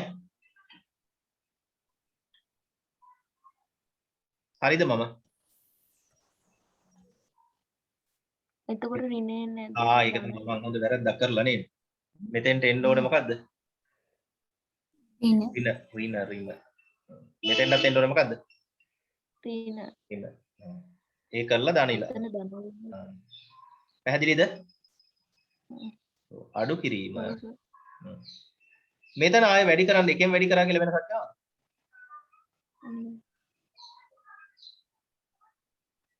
කිලෝ ජූල්. ධන බිඳුව නේද? ඈ? ඔව්. හරි. ඔව්. හරි. ඔන්න මෙතනින් එහා පාඩම් වල නම් මම මේ එකතු කරන ඒවා ಗುಣ කරන ඒවා කරන්නේ නැහැ. ඔයාලා එකතු කරලා ಗುಣ කරලා ගන්න ඈ. මම එකක් ඉතින් පේන්න හදලා දෙනවා එච්චරයි ඈ. මම ඊට උත්තරය ආපුවම ඉතින් ගණන් හදලා උත්තර දෙන්න ඕනකට ඈ. හදන විදිහ කියලා දෙනවා ඈ. 0යි 6යි 6යි 7යි 1යි 8යි 7යි 8යි 15න් 5 දැම්මා 5යි 7යි 12යි 13යි හරිනේ රින ඒවා තේරෙනව නේ රින එනවා කියලා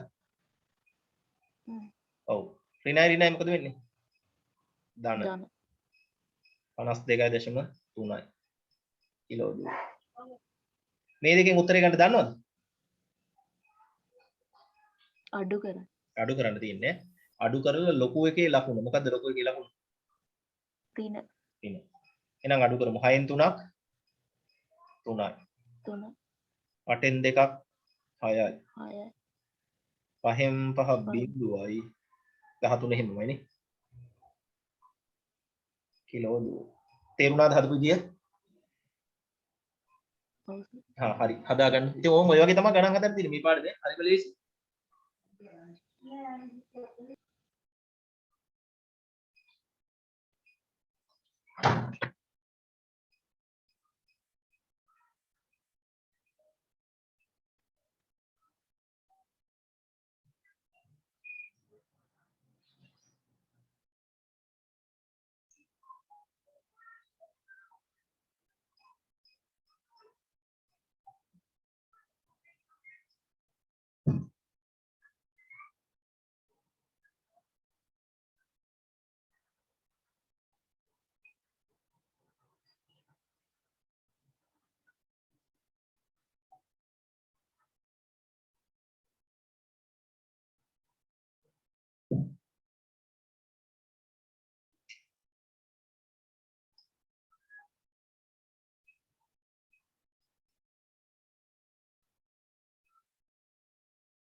ලියාගෙන ඉවර වෙලා කියන්නේ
මෙහෙම තියෙද්දි ලියන්න අමාරුයිද බෑග්ග්‍රවුන්ඩ් එක සුදු තියන්න වෙන්නේ?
ලියාගෙන ඉවරලා කියන්නේ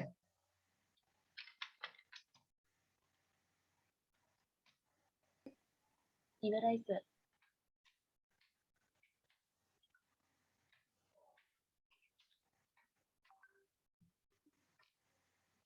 මාත් ඉවරයි සර්. හරි. එහෙනම් අයින් කරනවා මේක ඈ.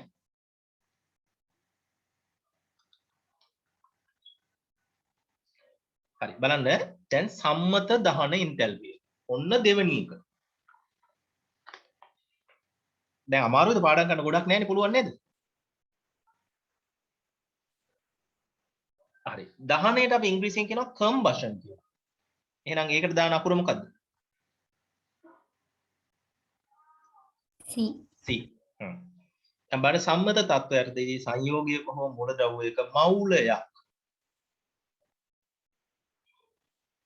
වැඩිපුර ඔක්සිජන්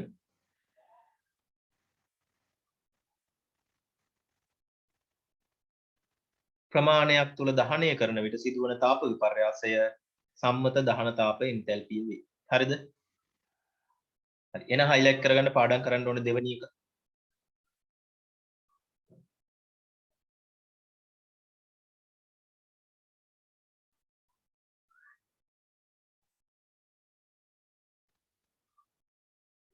හරිද?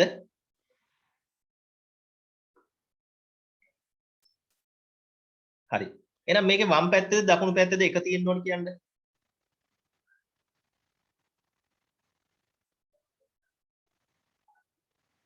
ලියන ප්‍රතික්‍රියාවේ වම් පැත්තේද දකුණු පැත්තේද එක තියෙන්න ඕනේ.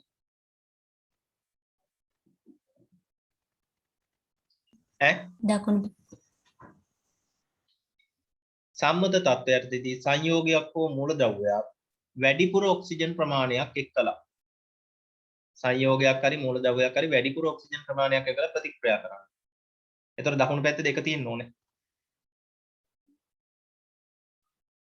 ඈ වම් පැත්ත. මේ වම් පැත්තේ එක තියෙන්න ඕනේ මතක තියාගන්න. තේරෙනවද මේ තියෙන්නේ? දහනය වන සංයෝගය හෝ මූලද්‍රව්‍ය ඉදිරියේ නිකති විය යුතු අතර. පැහැදිලිද? තේරෙනවද? ඔව්. එහෙනම් ඕම් බලන්න කාබන්. කාබන් ඉස්සරහා එකයිද? ඔව්. ඔව්. කාබන් තිබ්බොත් හැදෙන්නේ මොනවද? carbon dioxide. Carbon dioxide. Hydrogen තිබ්බොත් මොනවද හැදෙන්නේ? ජලය. ජලය. සල්ප තිබ්බොත් මොනවද හැදෙන්නේ? SO2. SO2. තේරුණාද? ඈ?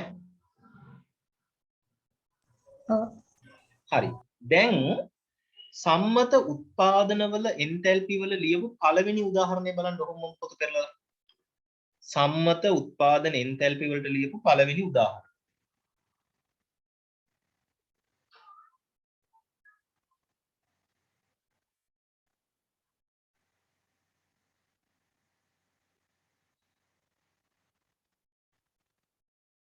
මොකක්ද උදාහරණය?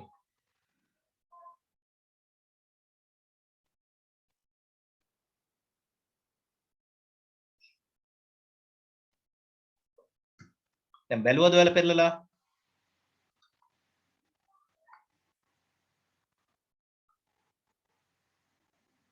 ඈ? උදාහරණ 7ක් දීලා තියෙනව නේද? ඔව්. මොකක්ද උදාහරණය පළවෙනි එක? කාබන් ඩයොක්සයිඩ් සංයෝගය. හරි. දැන් ඔය ප්‍රතික්‍රියාවයි මේ ප්‍රතික්‍රියාවයි දිහා බලන්න.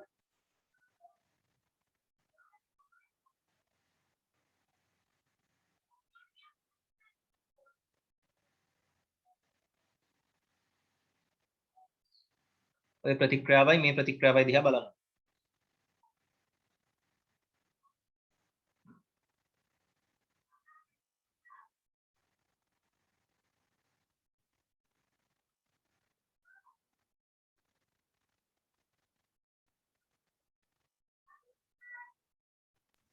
ඒ දෙකම සමානයි. දෙකම සමානයි. තේරුණාද? ඈ? හරි. එහෙනම් දැන් මෙන්න මෙහෙම වෙනව නේද?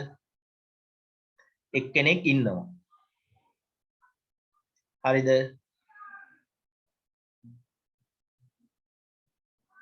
එයාට ඉස්කෝලේ යාළුවෝ කියනවා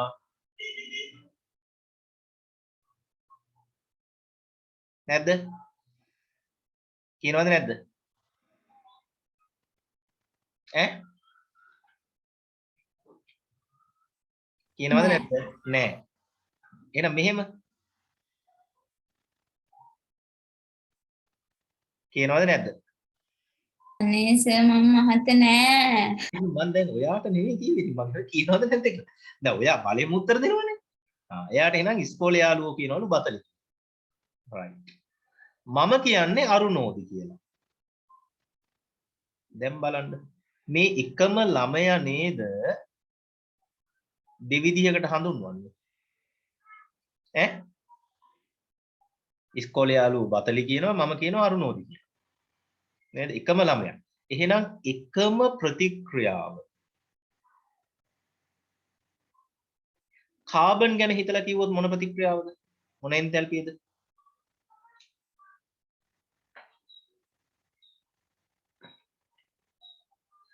එකම ප්‍රතික්‍රියාව කාබන් ගැන හිතලා කිව්වොත් මොකද්ද?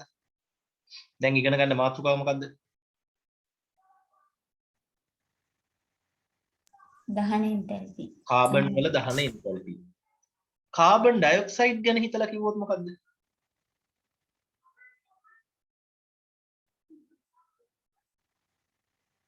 සම්මත උත්පාදන එන්තැල්පි. සම්මත උත්පාදන එන්තැල්පිය කාබන් ඩයොක්සයිඩ් වල. ඒක නිකන් මේ වගේ නේද? මහත ළමයාට ඉස්කෝලේ යාළුවෝ කියනවා බතලි කියලා. මහත ළමයාට මම කියනවා අරුණෝදි කියලා. එකම ළමයා නමුත් දෙකකින් හඳුන්වනවා. පැහැදිලිද? ඈ? පැහැදිලිද? හවුද නැද්ද? ඈ? පැහැදිලිද? ඔව් සර්. ඔව්. එහෙනම් මේක විස්තර කරලා කියමු. මෙයා ගැන කිව්වොත් කොහොමද ලියන්නේ? දහන එන්තැල්පි. එහෙනම් බෑ නමක් කියලාම කියන්න ඕනේ. හයිඩ්‍රජන් වායුවේ හයිඩ්‍රජන් වායුවේ සම්මත දහන එන්තැල්පි. මේකට කිව්වොත් කියන්නේ ජලයේ සම්මත උත්පාදන එන්තැල්පි. හරි. මේකට කිව්වොත් කියන්නේ සල්ෆරවල සම්මත දහන එන්තැල්පි. මේකට කිව්වොත් SO2 වල සම්මත උත්පාදන එන්තැල්පි. තේරුණාද එහෙනම් එහෙම?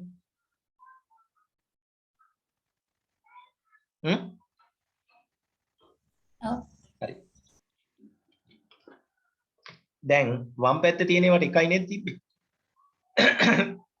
කාබන් වලට, හයිඩ්‍රජන් වලට, සල්ෆර් වලට. ඔව්. මේව බලමු.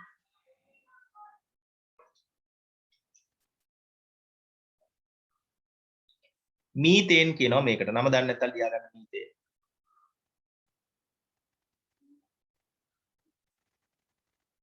කාබන් තියෙන හින්දා මොකද්ද ප්‍රතිඵලය? Carbon dioxide. Carbon dioxide. මෙතන 2යි කියලා හදාගන්න.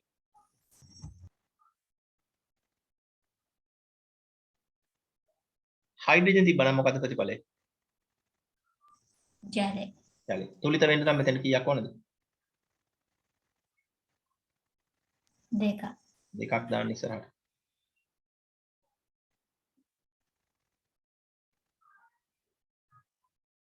ඔක්සිජන් තුලිත වෙන්න නම් කීයක් දාන්න?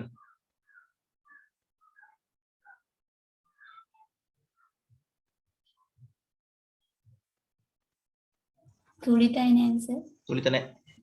ඔක්සිජන් මේ පැත්තේ තියෙනවා 2යි 2යි 4ක්.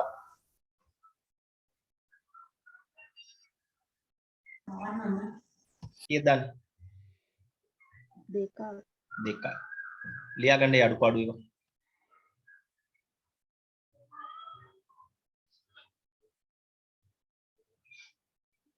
හරිද?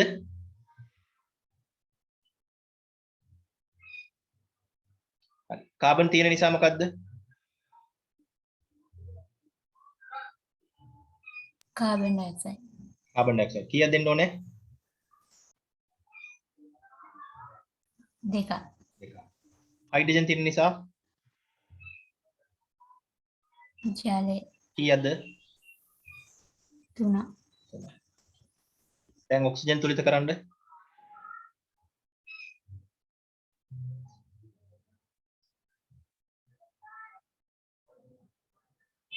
කීයද?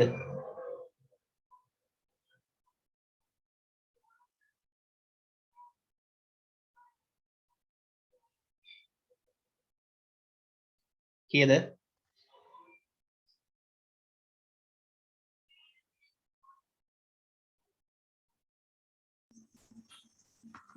බෙදීම 2. 7 බෙදීම 2. හොඳයි. රයිට්. ලියා ගන්න අඩුපාඩු.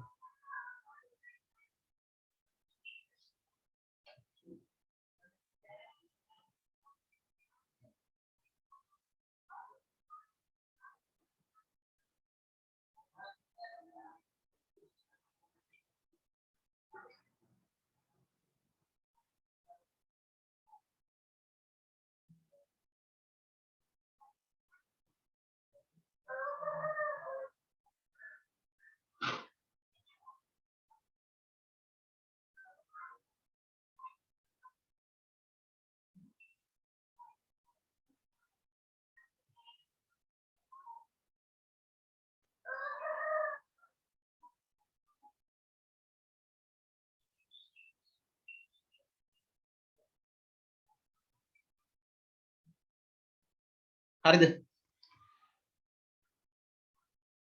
හරි. මෙතන කාබන් තියෙන හින්දා 2යි. 2ක්. හයිඩ්‍රජන් තියෙන හින්දා 6යි. 3යි. ඔක්සිජන් තුලිත කරන්න. 3යි. හොඳයි ඈ. අන්න එහෙම තුලිත කරගන්න පුළුවන් නම් හොඳයි. හරි. දැන් ඒක ඔහොම තුලිත කරලාම ලියන්න වෙනවා ඈ.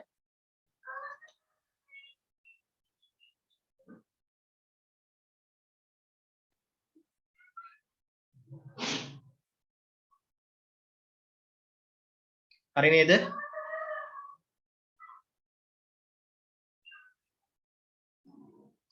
හරි.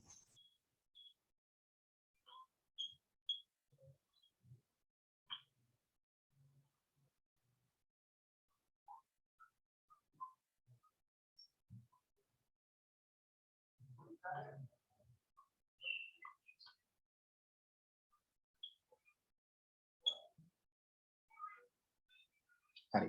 මේ දහන තාප පරීක්ෂණාත්මකව නිර්ණය කිරීම කියන මාතෘකාව අපි ගිය සතියේ කතා කරලා තින්නේ. අර ගණන් හදනකොට ඒක කියලා දුන්නා මම ඔයාලට. හරි. එහෙනම් ගණ්ඩ අර ගණන් තියෙන ටියුට් එක අතර ගන්නකො.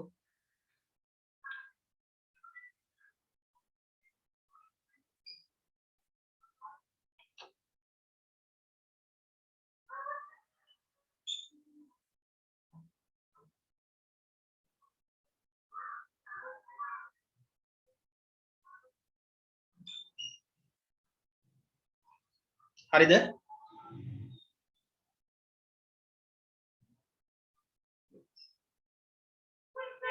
ගත්ත නේද?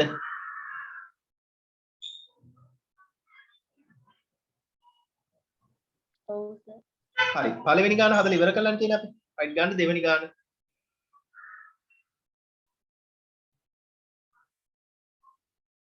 හරි. දෙවෙනි ගානේ පළවෙනි එකට උත්තර ලියමු.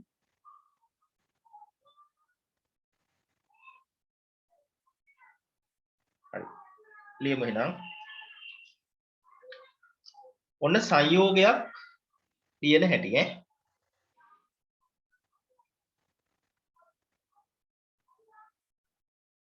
මෙන්න මෙහෙම ලියන්න. සම්මත තත්ත්ව යටතේදී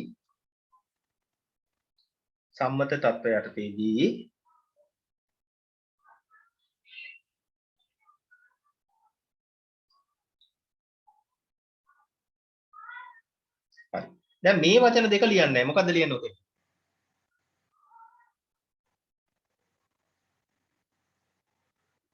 මොකද්ද කියන වචනේ? C2 ඒක ලියන්න. එක්ක එතනෝල් කියලා වචනේ ලියන්න.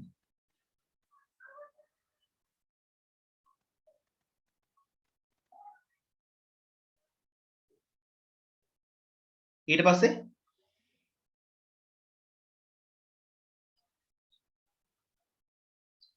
මේ මුළු වාක්‍යයම ලියලා දානවා. තේරුණාද?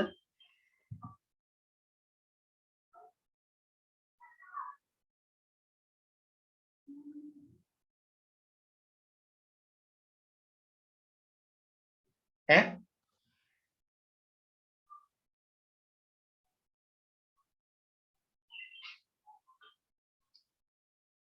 තේරුණාද?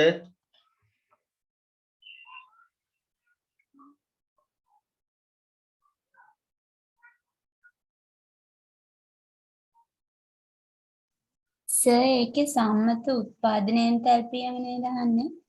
අනේ සෝරි සම්මත උත්පාදනයෙන් තැල්පෙද? ඔව්. අනේ සෝරි. එහෙනම් මේක ලියන්නේ ඒ විදිහටම. දහන නෙවෙයිද? නෑ සර්. සෝරි.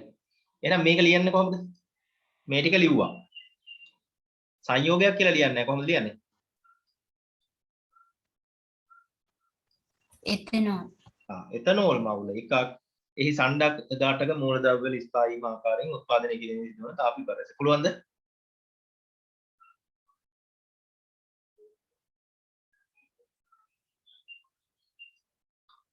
තේරුණා නේද?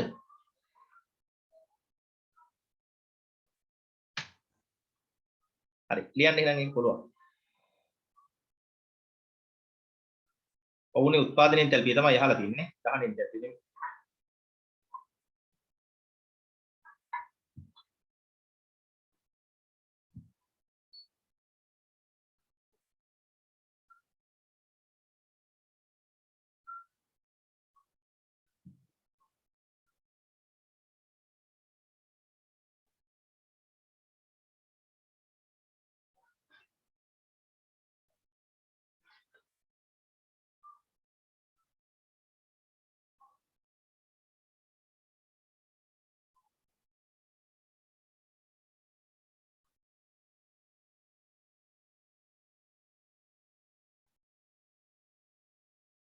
හරිද?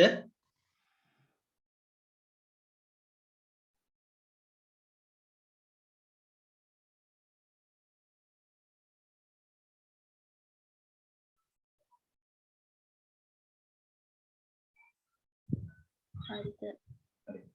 හරි. දැන් අහගන්න. right. මට කියන්න මේ ප්‍රතික්‍රියාව දිහා බලලා මොකද්ද මේ ප්‍රතික්‍රියාව? මොන එන්තැල්පියද? මේක. මොන එන්තැල්පියද? සම්මත දහන. එහෙම බෑ. ඉතින් නමක් කියලා කියන්න ඕනේ කාගේද? අනුන්ගේවත් දන්නෙත් නැහැ.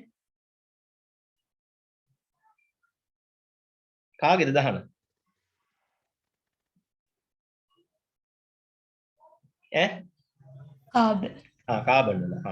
එහෙනම් කම්බෂන් කාගේද? කාබන් ග්‍රැෆයිට් වල. yes. හරිද? right. මේක මොකද්ද?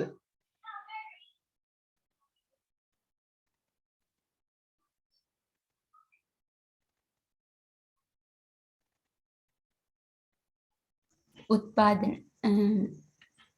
ජලය උත්පාදන ජලයේ උත්පාදන එන්තැල්පිය. තව විදිහකට කියනවා.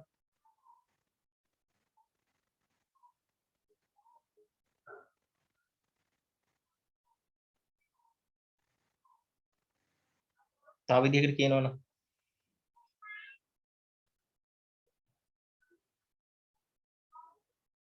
හයිඩ්‍රජන් වල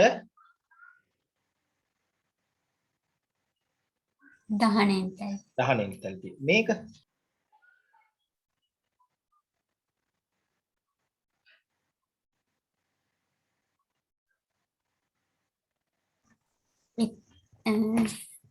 එතනෝල් වල දහන එන්තැල්පිය එතනෝල් වල දහන එන්තැල්පිය.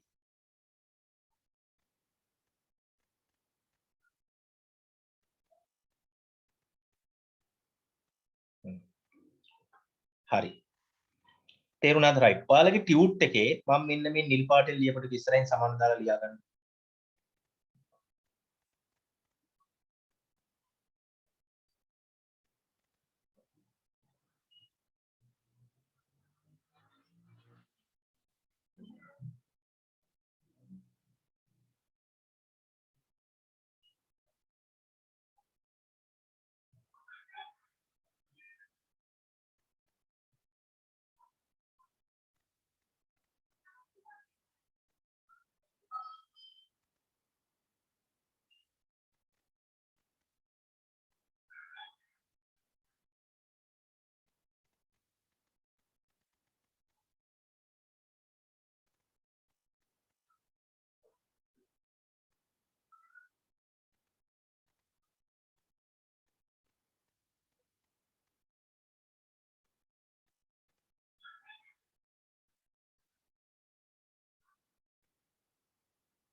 හරිද?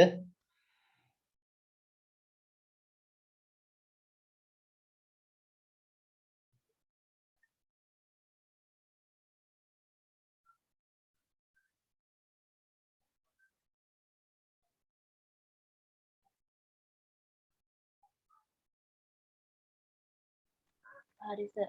හරි. දැන් අහගන්න. දැන් අර අරුණෝදි මෙන්න මේකට කිව්වා නේද ජලයේ උත්පාදන එන්තැල්පිය කියලා.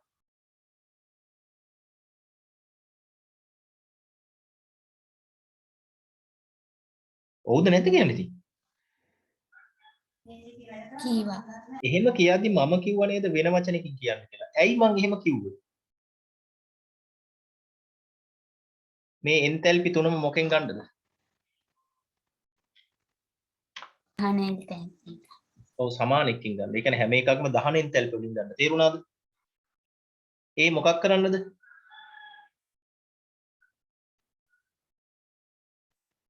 අපි සූත්‍රය භාවිතා කරලා හදනවා නම් අපිට එන්තැල්පි තියෙන්න ඕනේ හැම එකක්ම මොකෙන්ද?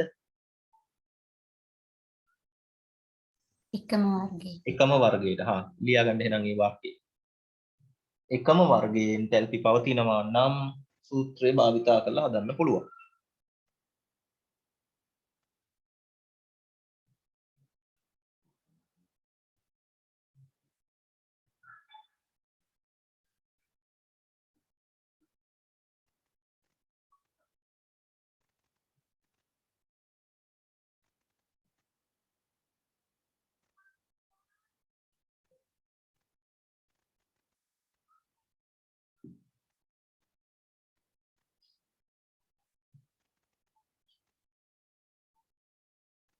හරිද?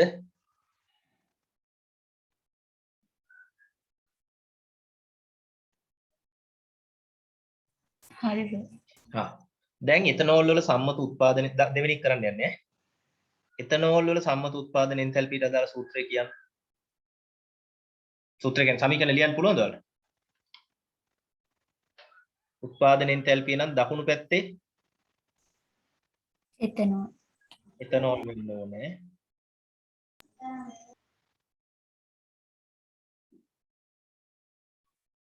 නේද? හරි. වම් පැත්තේ පටන් ගන්න ඕනේ එයාගේ මූලද්‍රව්‍ය. මොනවද එයාට අයිති මූලද්‍රව්‍ය? CH4 CH4 කියන මූලද්‍රව්‍යද? Carbon carbon. graphite S කීයද? දෙකක්. එකක් දාන්න. හයිඩ්‍රජන් කීයද? 6ක් 6යි කියන්නේ මෙතෙන්ට දාන්නේ 3ක්. 3ක් දාන්න. ඔක්සිජන් කොච්චරද?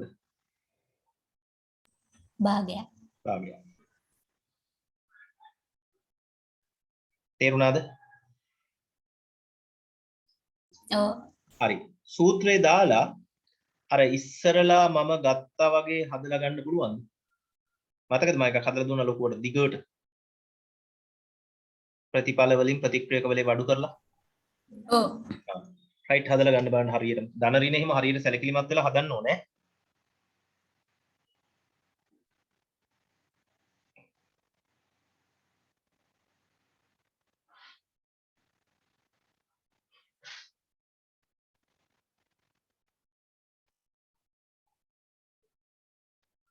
ඔයාලට ඕක හදද්දි මේ ඔක්සිජන් වල දහන එන්තැල්පියක් කියලා එකක් නැහැ. තේරුණාද? දහනය වෙනවා කියන්නේ ඔක්සිජන් එකලා එකතු වෙනවා කියන එකනේ. ඔක්සිජන් එකලා එකතු වෙනවා කියලා එහෙම දෙයක් නැහැ.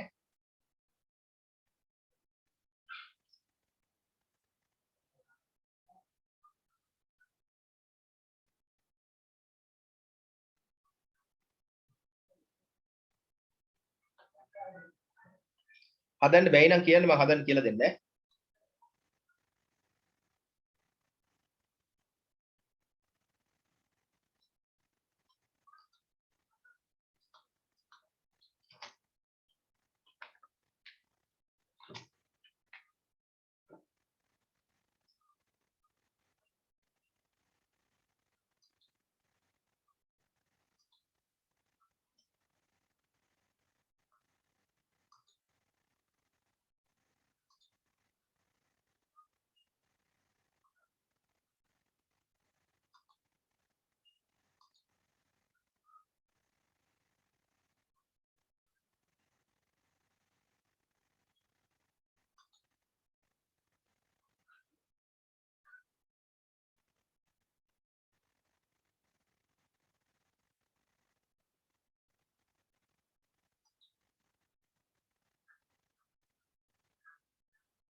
සර් ඒක හදන්නකෝ.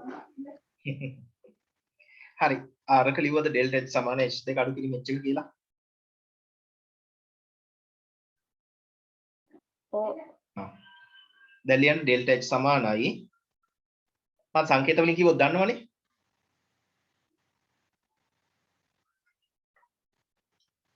ඔව් සර්.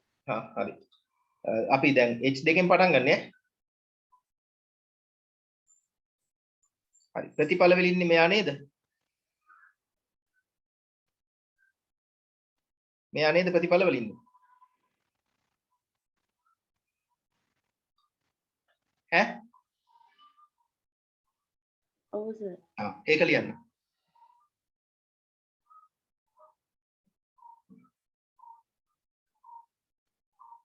ඉවරයිනේ.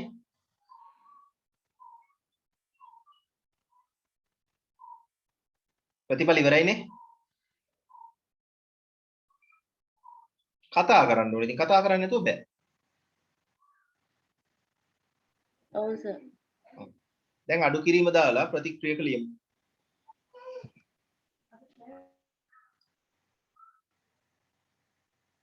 මේ ගාන කීයෙන්ද වැඩි වෙන්න ඕනේ?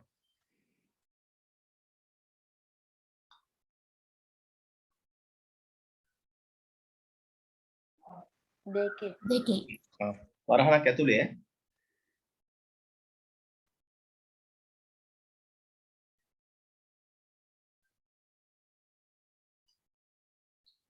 ප්‍රතික්‍රියක ඉවර නෑ.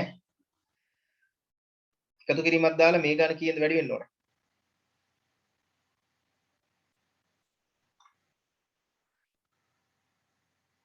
තුනේ.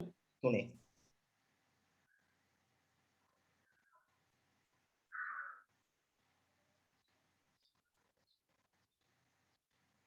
හරිද?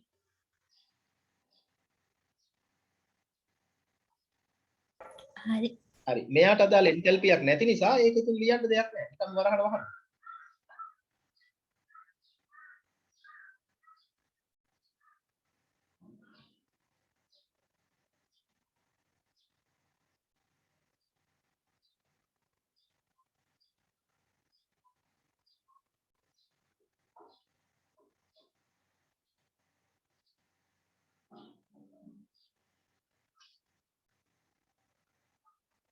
දැන් අගයන් දාලා සුළු කරලා ගන්න පුළුවන්ද?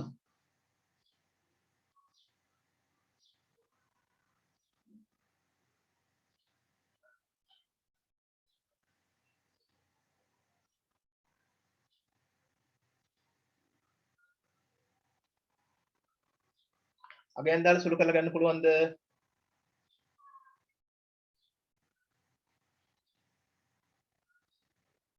ඈ?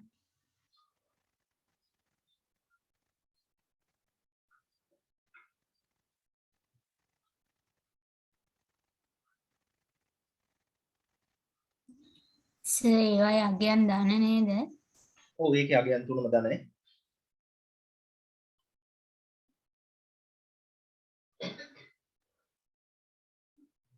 ඔන්න දැන් දැනගන්න ඕනේ ඕකේ අගයන් තුනම දන කියලා කියන්නේ ඌව මොනවද? තාප අවශෝෂක ප්‍රතික්‍රියා.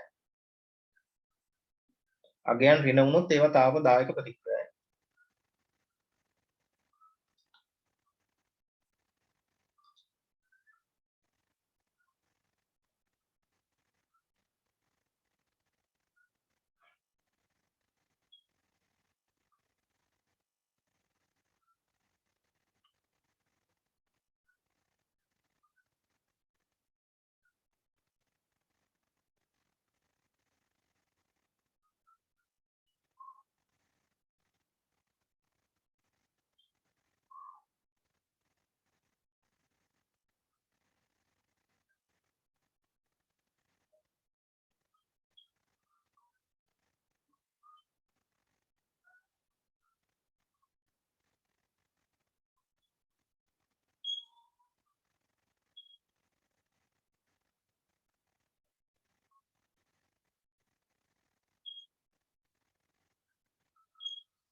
කිලෝජූල් ඍණ 384යි.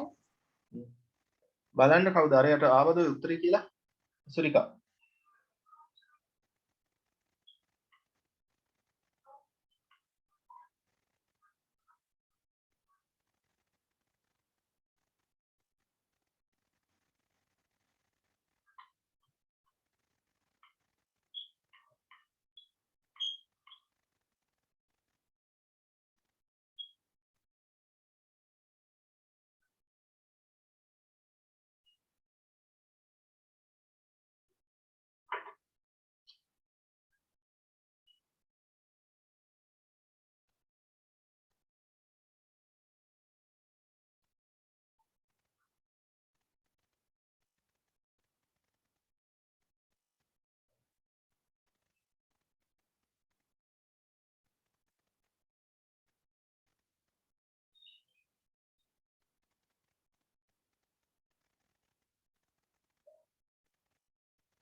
ඔව් සර්.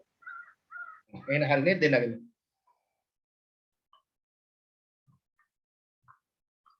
හරිද? හරි. දැන් මම ඔයාලට මේ පොතක් ගන්න කිව්වා නේද මේ ටියුට් එක ගණන් හදන්න. ඔව්. ඈ